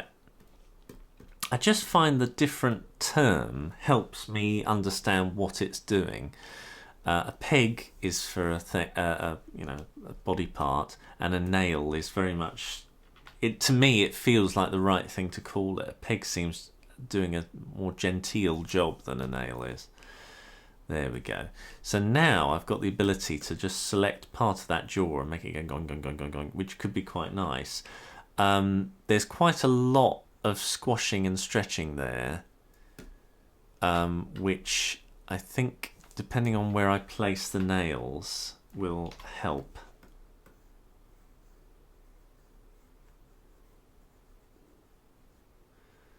So I think what I'll have to do with the head is to make the head come down further. So if I just get the artwork for that and pull it down so that the join is not as obvious, and then when I pull this up and down, that's a bit better. I'll have to adjust the color. You notice the color art isn't coming with it there, so that's not difficult. But I've got a bit more to play with. It's tucking in a bit there, which is a bit of an issue. It's fine when it squishes up, but when it pulls down, it's starting to get this sort of strangeness here, which I don't like. So it's not an awful lot I can do about that, really. You know, it's just doing it by eye, basically, that sort of thing. To reset these, yeah, that's fine. And is that reset as well? Local and local, and then boom, boom. There you go. Right. So what do I want? This. This is the problem I have. So I've just got to get rid of that color art. Go to that, the line art layer, fill it with skin. cut it and then put it into the colour art layer. There, like that. And then we're cooking with gas. There you go, that's better. So yeah, it's fine on that side, but this side I've got to watch. The only other thing I could do is make it a triple 3-point constraint, but I'm not sure I'm not sure it working quite the way I want. But let's give it a try, and we'll see. If it doesn't, then just get rid of it. So unplug that, put that one into there. So we got upper nail, lower nail, and then another third one, just to make sure that it might even work as it is there like that. No, let's put another nail in like that. So I'll duplicate the upper nail for this purpose, and I'm just going to move it over here so that this part is more firmly locked in. Now let's see what happens. That's not bad. It's not as nice because it does tend to sort of pull it down. It gets rid of that issue from there, that kind of puckering you get. The only other thing I could try is having the 2-point constraint, because I don't think you can. The problem with the 3-point constraint is that it doesn't allow for squashing in the same lovely way that the 2-point constraint does. So if I'm going to get rid of that upper nail, get rid of this 3-point constraint, plug in the 2-point constraint again, plug those in, and alter the position of the upper nail. So I'm going to now alter it to be over here in relation to that jaw line. Now let's see. Yeah, it's not quite right, is it? What if you can get a compromise? If you say, okay, I'm going to put it sort of over here, so it's not as far over. Oh, that's not bad. That's better, because that line there of the jaw is still maintained much further down, and you get the squishing. It's more pronounced over here, sadly. I wonder if there's a way to sort of manipulate the volumes and everything, because at the moment you've got a volume of quite high. If I pull that up, see, that is, as soon as it gets to that point, it's not doing anything, and then it's stretching down.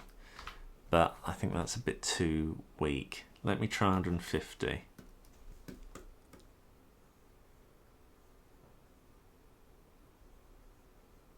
Better. What if I try the volume modifier at 40? No, it's a bit weak. 75 is quite a good one.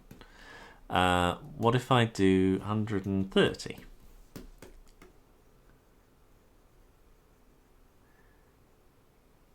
There's something about the way that rises that upsets me. Let me try lower nail. Let's move it over here. See if that makes a difference. That behaves in a really odd way. If I move it over there, what happens? That's really annoying. Let's try and compromise a bit, not too far away from that, but oh, that's quite nice. It's about shifting things around to get the right desired effect. So that's really good. And now what I want to do, I want the mouth to be contained in that lovely squishiness as well. So what I'll do is I'll take the results of the jaw and pull them out of this group, so they come out here like that. And I'm just going to move everything over like that, so that we've got a clearer. I just have a bit of tidying here first of all. Always good idea to tidy things up. That's it like that. And I'm going to keep the head more over here because that's separate. The jaw basically is the thing that we're interested in. Like that. I'm just going to move that over like that, like that. Might even have the, yeah, no, it has to be the upper head and the jaw. It's very important that they are together because it's just the shuffling of them that causes the entire head shape. So I've got that, and I've got that, and I've got that, and diddly diddly diddly. That's it like that. That's a bit easier to understand what's happening here. Okay, that's good. And then from that jaw, I connect the mouth, which is over here at the moment. So the structure goes like that now. So then when I pull this, there we go, the mouth follows. Now, unfortunately, we're getting a lot of it's not as central as I'd like. So what I can do is have the bottom part correct, but the top part different. So let me. How do I do this? I know. Instead of from this point, I plug it into this point instead. So the jaw moves the mouth around quite happily, as in the whole jaw, like before. But I now want a 2-point constraint that's unique to the mouth. Now, the upper nail, the lower nail I want to keep. So what I'm going to do is I'm going to copy, I want to clone, completely clone these two elements, and I'm going to put them over here. And I'm going to plug that into there and then into there. And then the upper nail I want as a completely new entity. So what I'm going to do is duplicate this, not copy it. So I can actually change the pivot of this entirely. Cut it there, paste it there. There we are, like that. And then plug that in there like that. So it should be in the same place. And then I'm going to change the pivot of this so it's over here instead. So with a bit of luck, that's better. So I'm still getting the lovely dazzling effects of the lower peg, but the pivot point for the mouth is now totally different, and is able to do its own thing. There you go, like that. Not bad, I think. Yeah, I suppose it's all right. Yeah, I could change. I mean, I can change the lower nails pivot. I think because in fact, actually, what am I doing? I could the upper nail and the lower the upper nail and the lower nail can be exactly the same. It's the pivots I care about. So I can actually get rid of that and clone this one and put it in there. And do that, and then just change the pivot for this. There we go. So we're getting the same effect. Now the only thing is I want this to be to have different things. Now because I hadn't keyframed any of these, this isn't actually a clone. So I can change the volume modification to something a bit less for the mouth and get something a bit different. And I could say to it, let me see. If I say it's less active than that, it won't rotate as much, see? Things like that, which could be quite nice. Ignore the fact that it's overlapping the nose, we can fix that. But, yeah, you see, I would like, what I want is not as much rotation from this point.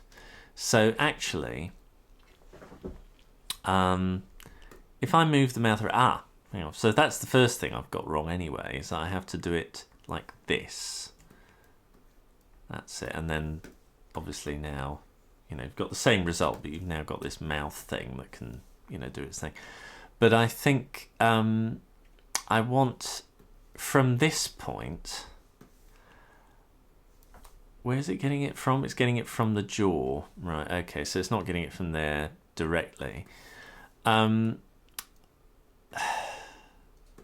very tricky because I want to preserve the rotation, but in a slightly different, lessened way. But the rest of it I want.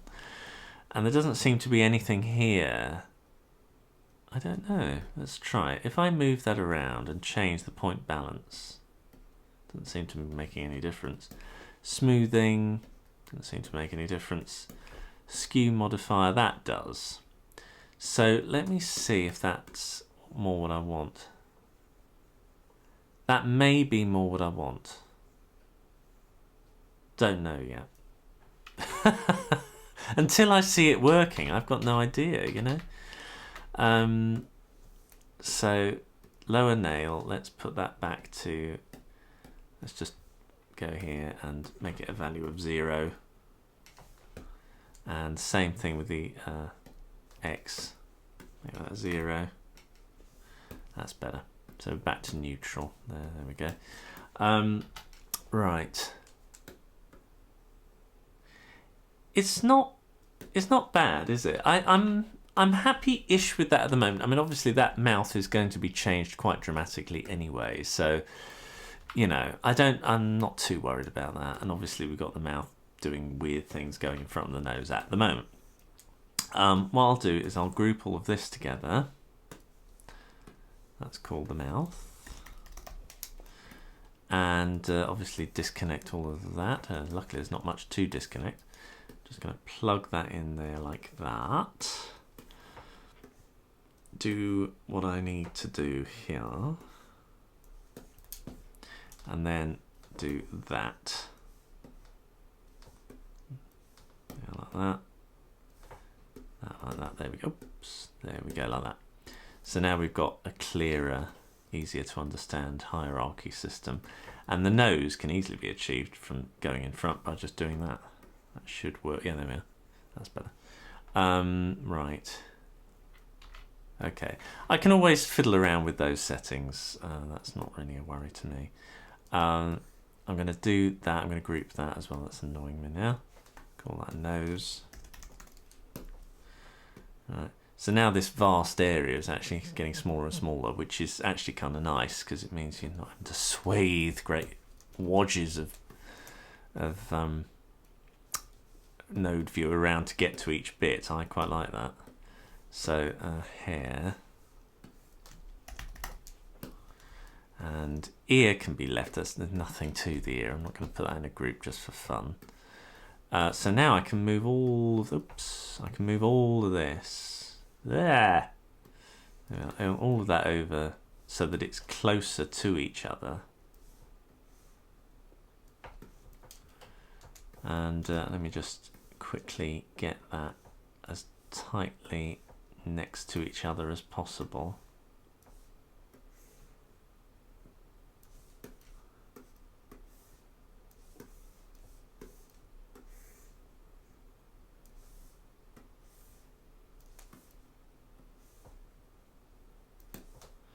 So let's see how bijou it's starting to look. There we are, like that, to the point where you're not having to traverse vast distances to get to each bit. I much prefer that.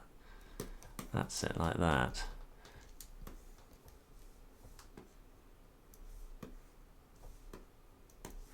There we are.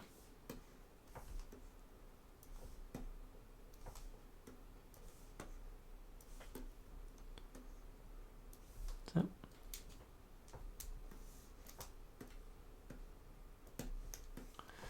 Right, okay.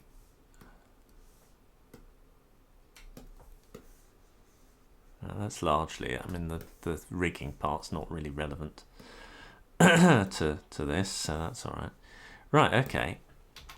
So obviously we're going to have two eyes as well. So, you know, there'll be another group later. But I was always going to group the eyes together anyway, because, you know. So that sort of thing. There we go. That's better.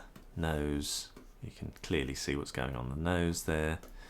The mouth, you can clearly see what's going on there, because I'm a big believer in separation of elements. The more I've rigged, I didn't used to do this when I first rigged things. I used to have it all hanging out, but actually, I think it gives you a sense of discipline, which I'm very up for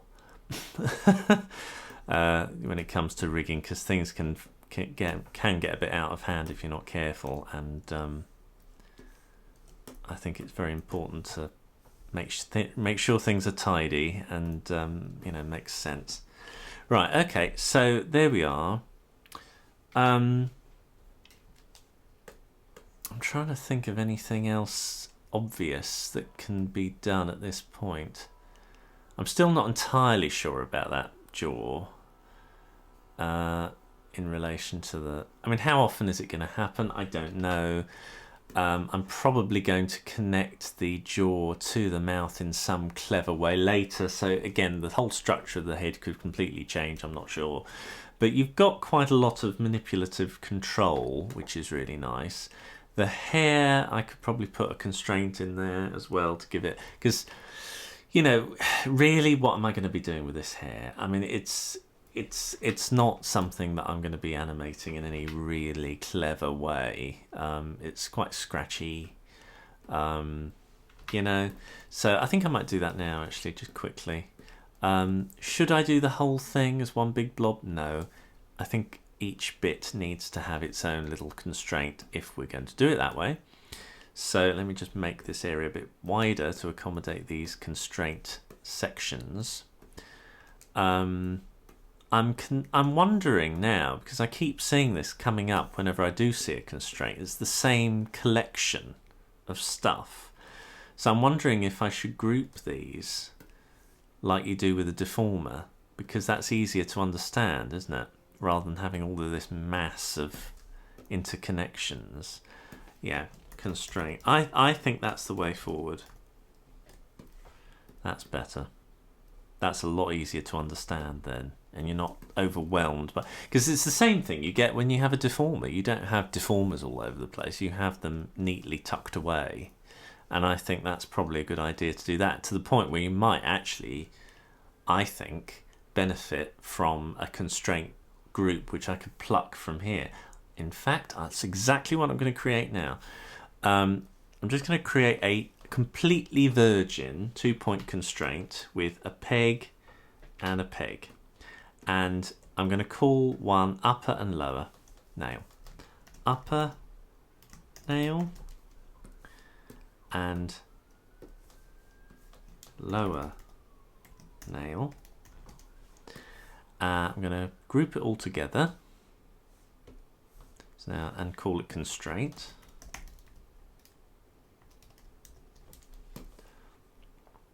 And then obviously get rid of that bit, and then connect it to the multi-port out. So we've got everything we need there in our little constraint. So now I'm going to copy that, right and modify it, and I'm going to paste it in here and just call it a constraint. And that I can drop that in again and again and again and again, and it will just do the job. I'm quite happy about that, actually. So now I've got this in here, I can pop that into the right place here and then just change where the nails go. So one thing you can do if you really want to, without having to go into all of that, and you might be able to do it here. Let's find out. Oh, you can. Oh, that's handy. I selected that group and hit show controls, and you see these little dots. That is where the nails parts actually are. And if I manipulate the upper nail and the lower nail, you can see the relationship between the two, this green line joining them together. And then if I select that and turn it off, it turns it off. But the relationship between the two is still there. So now I've got this going on and this going on. Obviously I don't want the hair to squish like that, so I've then got to go into here and change the volume modifier, probably to 0 actually. There we go, and then you've got that. And I still don't like that, so I think for the top of the hair, it's ironically, you know, for all of the prep work that I've done, it probably would need a 3-point constraint. So I'll just do that quickly, get rid of that. We get upper nail, lower nail, and then I think a third here like that. And sort of lower nail. I'll say A lower nail and B lower nail, because that's what we're wanting, a left and a right, and then a tip at the top. So actually, just to make things a little bit easier to understand visually, if I do that, then it really clears up where things are going to be. So the A lower nail is going to be over here, the B lower nail is going to be over here, and of course the upper nail is at the very top like a triangle, and then it should, there we go, so we've got that ability to move the wisp of his hair around quite easily like that. So I think that's quite nice. Should I do the same with the others? Probably. So I think what I'll do is, because I kind of like that,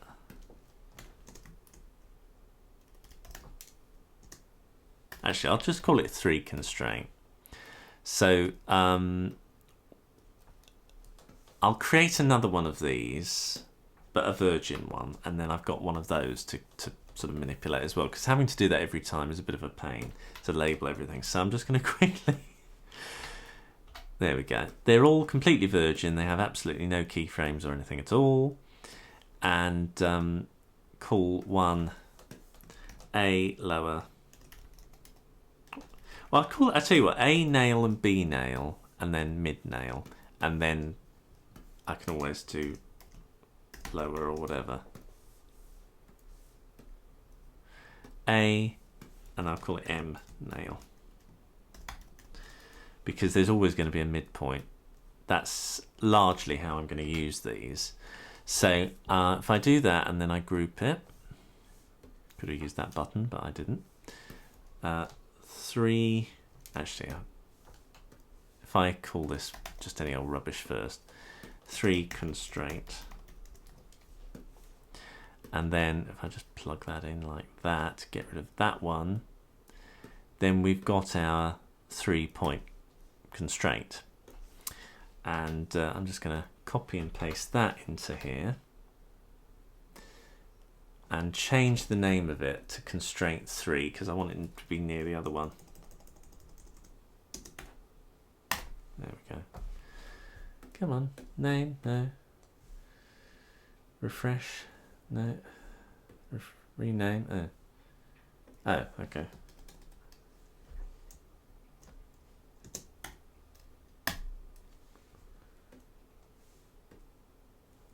Still not allowing it. I think this is a glitch of the new software. I seem to remember this happening last time. Let me get rid of that then. Delete. And I'm going to change the name of it round here. That's the easiest way round. Copy and paste. There we go. Constraint 3. So I've got constraint and constraint 3. This stuff is stuff that I've got to put into the, yeah, okay. So I might change the name of that, which is going to be another fiddle. Actually, I can do it here, can't I? I can call that constraint 2. Sorry, this is just me doing some housekeeping there. There we go. I want them to be next to each other, and then I can get rid of that one. Delete. Thank you very much.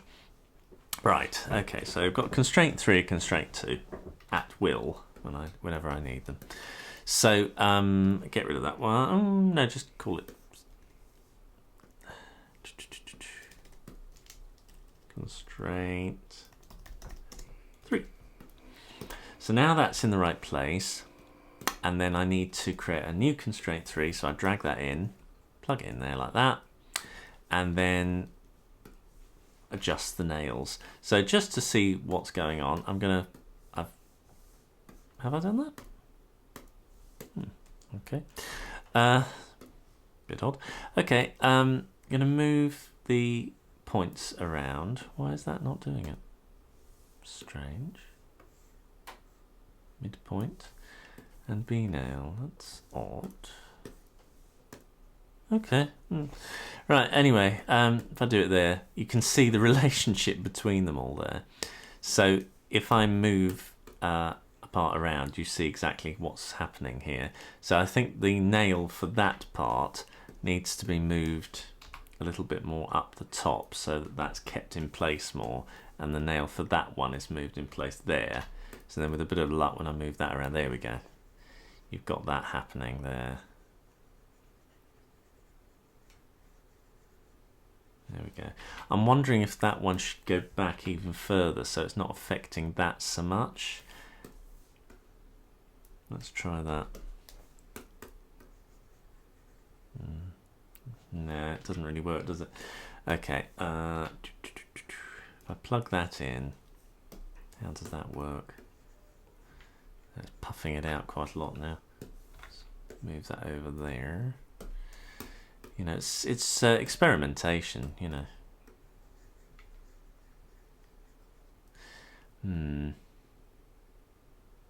What you want is a sort of wisp effect, but only for that bit. And at the moment we're just getting essentially a barn door, which we didn't get with this, but that's because it's much more of an obvious triangle. This is much more of a, you know, if the wisp happened there, we'd get it.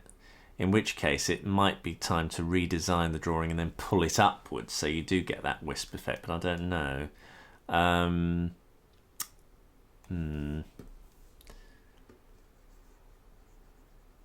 Don't know. I'll try a few more things first.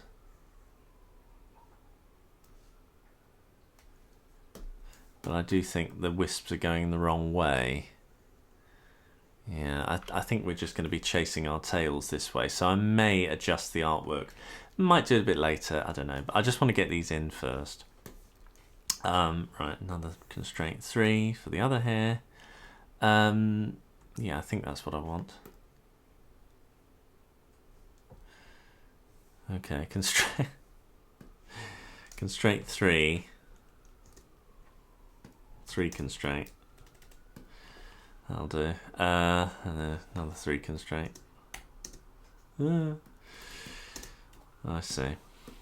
It's all very confusing. All this 3 constraint, 1 3 constraint. Right. Okay. So, will it do it now? I have to do it here. It's strange, isn't it? Very odd. Okay, let's get them in place. So A nail would be there, B nail would be there, mid nail would be there. And then, can I do it now? Okay.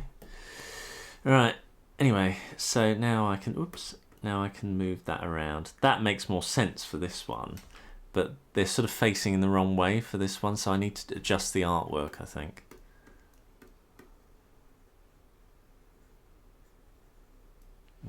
Anyway, never mind. Right, okay, so bump and bump, can that work? No, I have to do it here. That one and that one. Yeah. Okay, so we've got that effect. Certainly that works really well. I'm very pleased with that as a sort of, you know, waft of hair. And then that works really well. That, the jury's still out.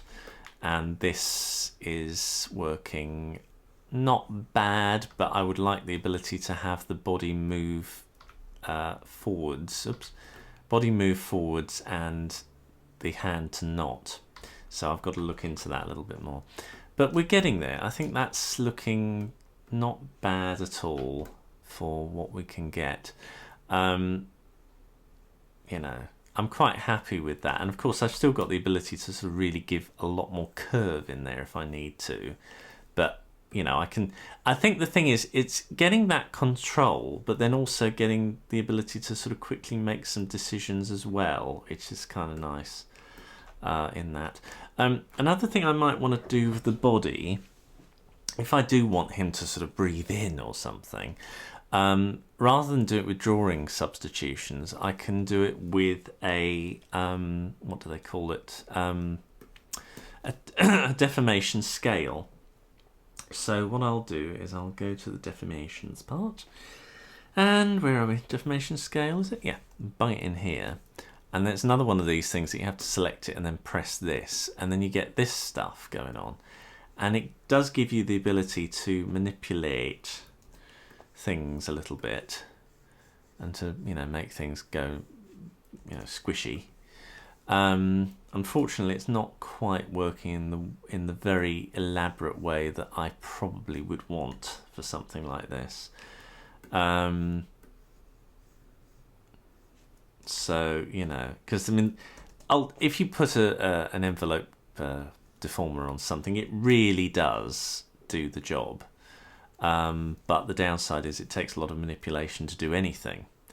Whereas this, you can, oh no, you still can puff it up at the top.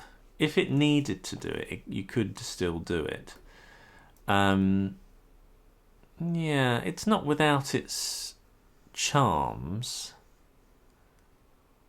Yeah, don't know. to be quite honest. Not sure. I think if I were to ever do it, it would be uniform. So only have one to deal with.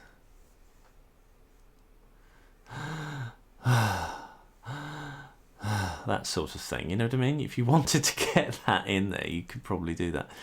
If I do that and pull that over, then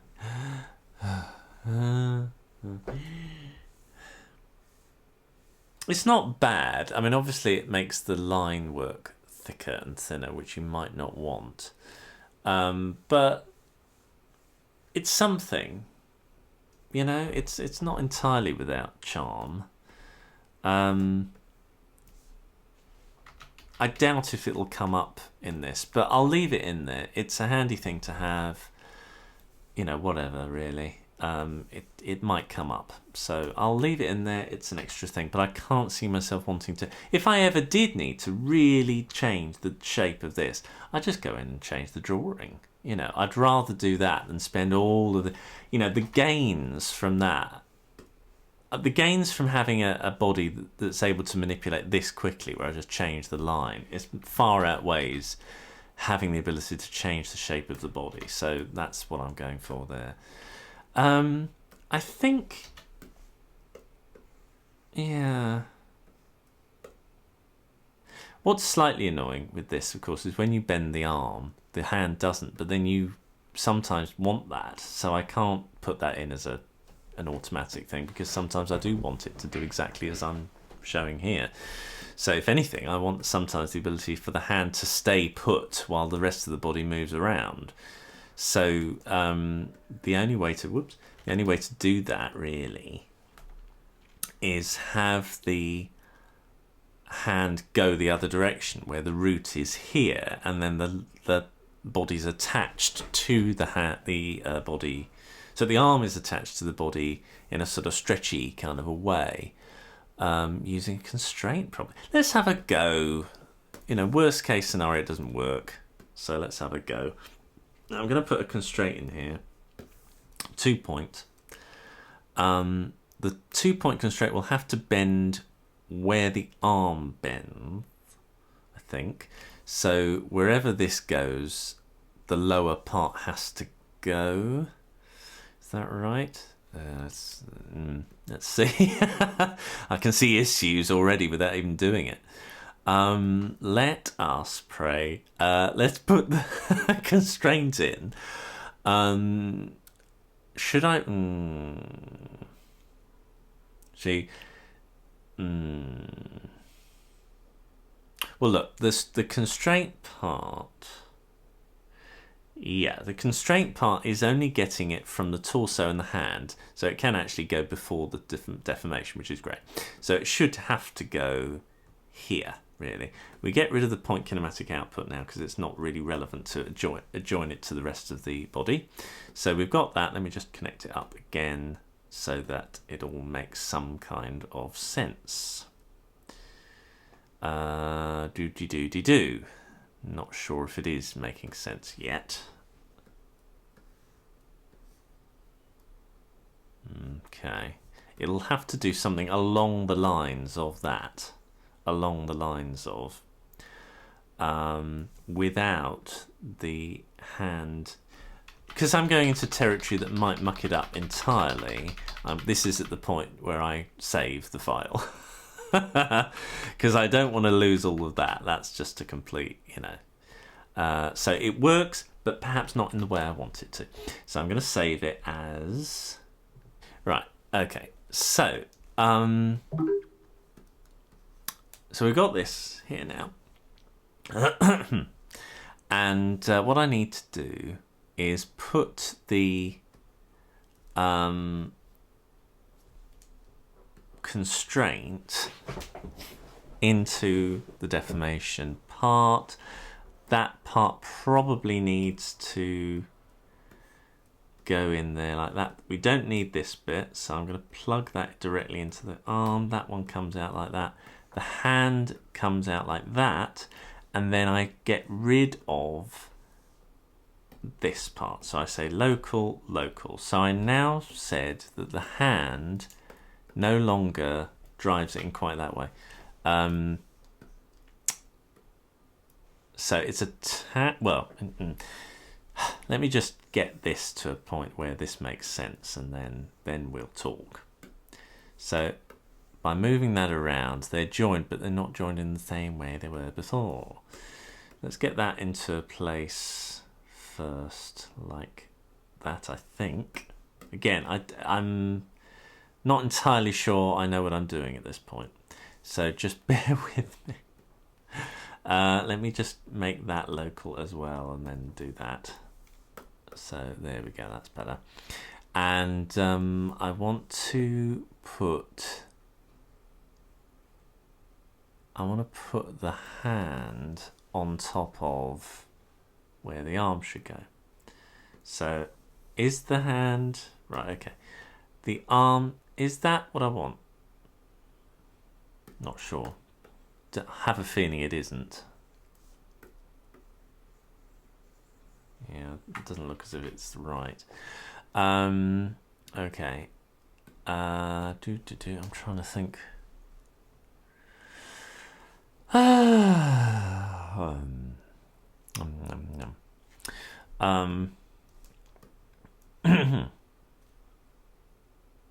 Let me take the deformation out of the arm first. Wow. Okay. The arm connects to that part. Fine. The hand connects to that part. Fine. Why the drawing of the arm is all the way over there, I'm not entirely certain. But we'll find out. It's going backwards and forwards and all sorts of crazy cat stuff. It's possibly due to the fact that the deformation here. In fact, that's probably exactly why it is. Let me connect it to the. Let me do a point. Point kinematic. Okay. And we've got. So if I move that around, that moves that around. If I do that there, unplug that, there we go. So I'm moving move the head around and that follows, that's fine. And then if I move that into place, that moves, that's fine. Okay. So the down weird side is that for some reason this drawing is now this way. If I unplug that, it's back to correct. But if I put it back in there, is it this rotating the whole body, or is it this rotating the whole body? Okay. So let's right. Let's completely get that back to 0. Okay. And let's put this back to 0 as well, and then with a bit of luck. Okay. Okay, not getting anywhere there. Okay, but we are with this. All right. I don't understand. This is the first thing, right? I don't understand why.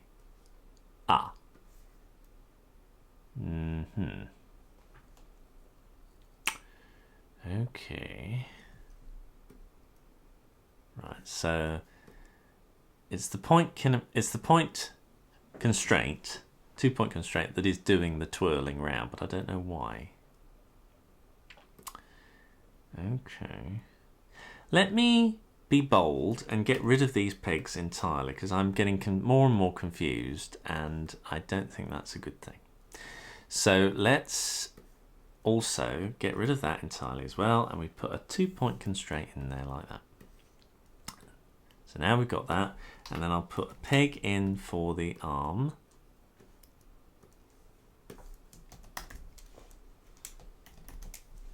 That's it. And plug that in like that. So far now we're making sense. One of these nails has to come out, and it's the lower nail actually has to come out and plug itself into the hand. So far now making sense.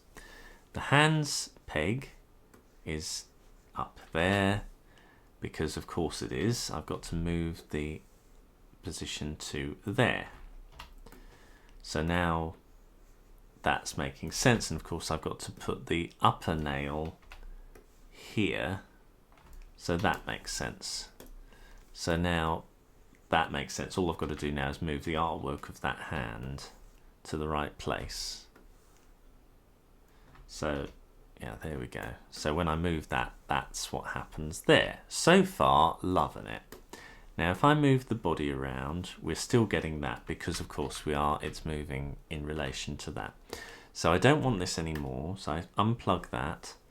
Now let's see what happens. Okay, so we're getting that happening. Okay. That's interesting. Why is the hand being affected and the arm isn't? Oh, because it's not going through the constraint. I see, and it's getting it from there. Okay, yeah. So what we need to do? Oh dear. What we need to do is put the upper nail. We need the upper nail to be connected to the hang on. So if I do that, we're now connecting it direct to both nails. If I do that, we're still not getting the result we want. If I uncouple that, we're still not getting that. Okay. I'm just trying things at the moment. I'm not quite certain what I'm getting. The torso is directly moving the upper nail now. So with a point kinematic output, point kinematic output, it would manipulate the top part, not necessarily in the right way. And then if I put that there, does that work? There we go. So that's more the sort of thing I was after, where one part moves and the other part doesn't. So we're getting there. Now what I need to do is to say, obviously the lower nail is not joined to anything because it is its own entity. However, I do want the lower nail to join up to the body at large later on in the rig. So this has to go all the way out to the multi-port and come all the way out to here. So this is where, when I scale the whole puppet, the hand will also scale with it, otherwise it wouldn't do it, you see. And this needs to come out into there. There we go, that's it. So let me just see what happens now. So I'm getting the right effect. Now the downside is we're getting that's fine, but this point kinematic is in the wrong place. There we go, it needs to be here. That's better. And now when I move it, that's better. There we go, that's great. Okay. Oh, so we are getting the effect we wanted. Right, okay. So let's put that somewhere nice. I'm just going to move that down. And the beauty of this is that it does now squish in a way which is kind of nice. That's nice. Yeah, that's good. So yeah, so we've got this constraint arm. Now obviously that is a fat arm when it does that, and also we've got a hand which is in the wrong place. So I'm going to put a peg transformation, it's Z-wise I mean, a peg transformation there. I'm just going to put another peg in here like that, oops, like that, and then just shift that back in Z a bit. There we go, so now we've got that in the right place. So I can move the hand, that's in the right place. If I move the entirety of the upper nail and lower nail, because I don't want this arm for this project. For other projects, it's a bit more elaborate than this, but for this project, I'm not going to put his arm around his body. His arms are pretty much just as they are now. All right, they're either behind or in front of the body, the entirety. I'm not going to do anything more elaborate than that. So I'm going to copy the Z of one and paste it to the Z of the other one. So they are there's no way now that if I move that, the other one is going to be twisted.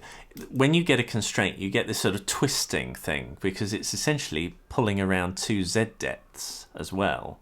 So because I've joined them together, I'm saying you can't do that. The entire thing is one massive plank across Z, you see. So I can now move that in and out of Z without worry. And if I move it a little bit further forward, oops, if I move that a little bit further forward, I can, there we go, I've done that.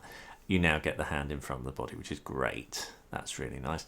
And now that deformation of the arm, I can just pop that onto there. I see. That's the reason why it didn't work, is because it was deforming. I see. Right, okay, that makes sense.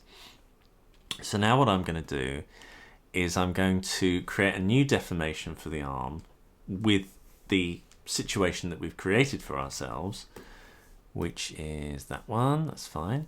I'm just going to go bump, debump. I think that's in the direction I want it to go. I'm not sure. So I've still got this now, but then I've also got the ability to go and obviously I want the point kinematic output to go from there. So that way, there we go. So that's really nice. So I've now got the ability to rotate the hand, pull it around, whoops, pull it around like, whoops, pull it around like that. Obviously, too much of that, it starts getting a little bit weird. So yeah, there are perks and downsides to anything you do in using this method.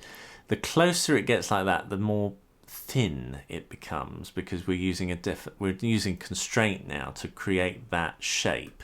So this is the downside. So lovely as that thick and thin is, for some stuff it isn't. So we have a choice of either turning it off completely, the thick and thin, you know, bounciness, which I quite like, or we have the ability to sort of lessen or change it on demand, basically, which I would prefer. So what that would mean is I go into the points constraints, and they're all keyframeable, which is great. And what we want to change, I think, is the volume modifier. So when I get to this point here, sometimes that's really nice, and then sometimes here it's really not very nice. So I'd have to change that to 0, and then we're dealing with something which then makes more sense here. It's still not 100% brilliant, because we're dealing with something that, you know, it's tricky. It is tricky getting it right. I'm not entirely sure whether or not this will work, because it is so thin. But then it's by this stage it's like foreshortening, isn't it? For goodness sake, it's not. But I want that fatness of the arm here. If I do 100, 200, 50. What do I want from this? I'm still struggling to understand what I want from this. You know, 200. Okay, so 200 is quite good, but then when it gets to this sort of point, it's starting to look a bit odd. So I would want it to be like that, would I? You know, what do I want this to do? Active removes any kind of constraint at all, and we're just left with this now, which is retaining its fatness, but of course is now in totally the wrong place, because it's sort of, you know, it's a shame that it's not. If I say primary plot left, would that do it better? Or would that do it better? I'm not sure if any of those really work or change it in any real way. It's a tricky dilemma, this. And now we got it completely in the wrong place anyway. Oh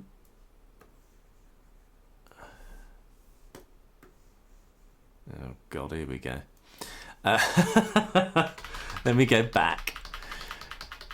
This is why researching with constraints takes a lot of effort, because unless you know what you're doing and you've done it a million times, if you go off piste, they can start to misbehave very badly. Right. Okay, so that's quite nice, but then when it gets to here, you want the fatness of that retained, really. And you're not getting that, you're getting this thing. So under those circumstances, you would like it to do that, essentially, but then of course it makes it go upside down. So why does it make it go upside down? Tell me that. I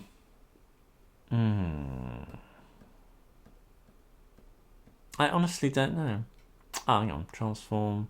Local transform. Okay. On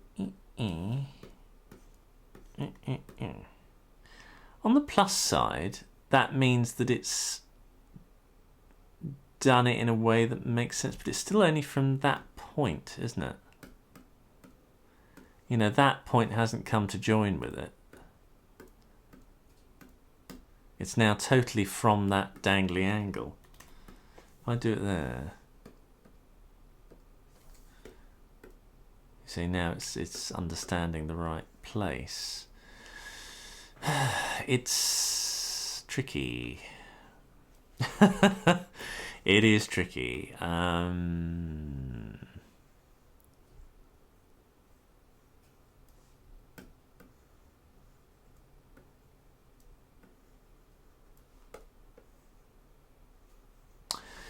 I change volume minimum to be 100. Let's try that. Better, but it's still doing quite a lot of thinning. But it is better. I mean, it's retaining. If I do that to 150, I think we're left with something that stretches very happily, but then retains quite a lot of thickness. Actually, that's what I should have done instead, isn't it? Volume min. Just change that. That's it. That's it. There we go. I think that's rather nice. There we go. And then I've still got the ability to curve it if I need to get that. We're getting a little bit of that ultra thinning there, though, that I'm not keen on. This is the tricky thing. You've got to figure out how much of it is deformed and then how much of it is, you know, constrained. The other thing is to not have any volume modification at all. So you just say 30 and then it doesn't do the extremes of that nearly as much.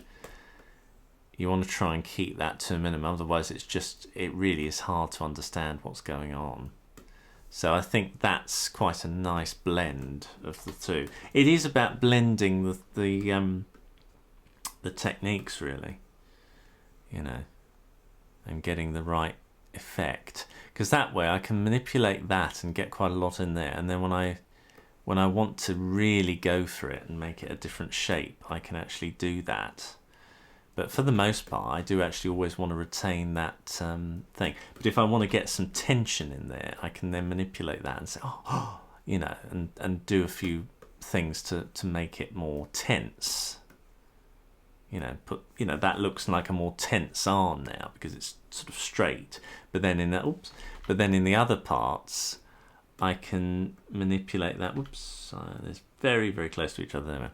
And then I can sort of make it sag and make it look more relaxed. So it's more, you're using the curve deformer more as a way of sort of tensing, sculpting the arm or relaxing the arm rather than to actually move the arm around, because the constraints are doing that job. So, you know what I mean? So I'm going to give that a try.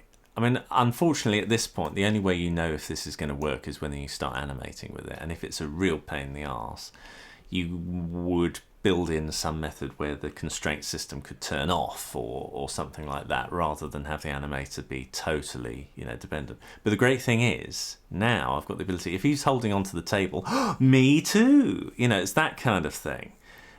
Which you didn't have before. You'd have to keep shifting the hand over all the time to get that IK effect. So I'm really happy about that. What I'm not happy about is that. I'd need a bit of that, but you can still manipulate that in there. Oops. And that works really well. Me too, you know. So you've got that. So that's really nice. There we go. I think that's really good. Yeah, like that. Come on. Oop. Really? Okay, it's like that. Okay, it's just one of those things we're going to have to put up with to manipulate that hand. Okay. Actually, one other way we could do the hand is that lower nail is exactly the same. So since they're all got a keyframe anyway, I'm going to just copy that, paste it onto there, get rid of that. And then with a bit of luck, yeah, they do the same thing, but this time the bounding box is over there. That's good. And then I would have to connect that to the outside world as well. So here's the outside world branch. And I'm going to have to just do that. I think this is what I'm having to do. I'm not sure. Certainly like that, but I have a feeling that this won't work with the hand. I don't know. Let me have a look. That's working quite well. Well, no, it should do, shouldn't it? Because the hand really is getting information from absolutely no other part of the body. It's just getting it from the overall. If I were to put a peg right at the top of this, which I do, and call it Rob. I have to call this Rob G. That's that. And then call this, oops, come on. Oh, come on. That's it. Rob. That's it like that. Then, so long as, I'll just move the pivot points about there as well. Because I've essentially connected the hands directly to this peg by shifting it down, all the bits scale correctly and move around correctly and stuff. So, yeah, so that's good. Okay. Good. Okay, so that's working out really well. I'm very pleased with how that was working. And being able to move that arm around like that, and then can do that. That's super nice. That's really good, because it saves a lot of time. Otherwise you're having to constantly, you know, if the whole arm moves, you're having to constantly get and get it in the right position, whereas this you don't. So that's lovely. I'm really happy about that. So I've got most of the body in position. I've got to put the eye on the other side. I've got to do all of that, and I've got to do this wretched head master control thing, which is a bit of a pain. It does take a little bit of time, but it does give me an extra subtlety of movement, which I do appreciate when I'm animating. Otherwise I've got to move everything around, which I've done in the past, but I now love that subtlety so much that I am prepared to just take a couple of hours out to do that, because it's worth the manipulation time, you know, to just get those subtleties of movement that you just read, and it always looks really nice. So that's good. What I'm hoping is the construction of this puppet by and large should be the same as the construction of the other puppet. So I'm hoping that with a bit of luck, by and large, I can actually just lift this, redo the artwork, and then on the whole they'll be the same. The only thing that might be a bit different is, in any fundamental real way, is the mouth, because the other character has got a smaller mouth. So I hope this mucking about has been enlightening for you in some way. It's not a traditional lesson in any sense. This is me just mucking around and seeing how I can, you know, make this work. I'm going to put the next video I show you, hopefully I'll have done the boiling of the lines and all that sort of stuff. But I think for now that's a decent enough wodge of information. And I'm certainly building constraints into things a heck of a lot more than I ever used to, because I think they're just such a useful tool for the sort of animation that I do. So, you know, hope you enjoyed that, and look forward to seeing you again very soon. Bye-bye.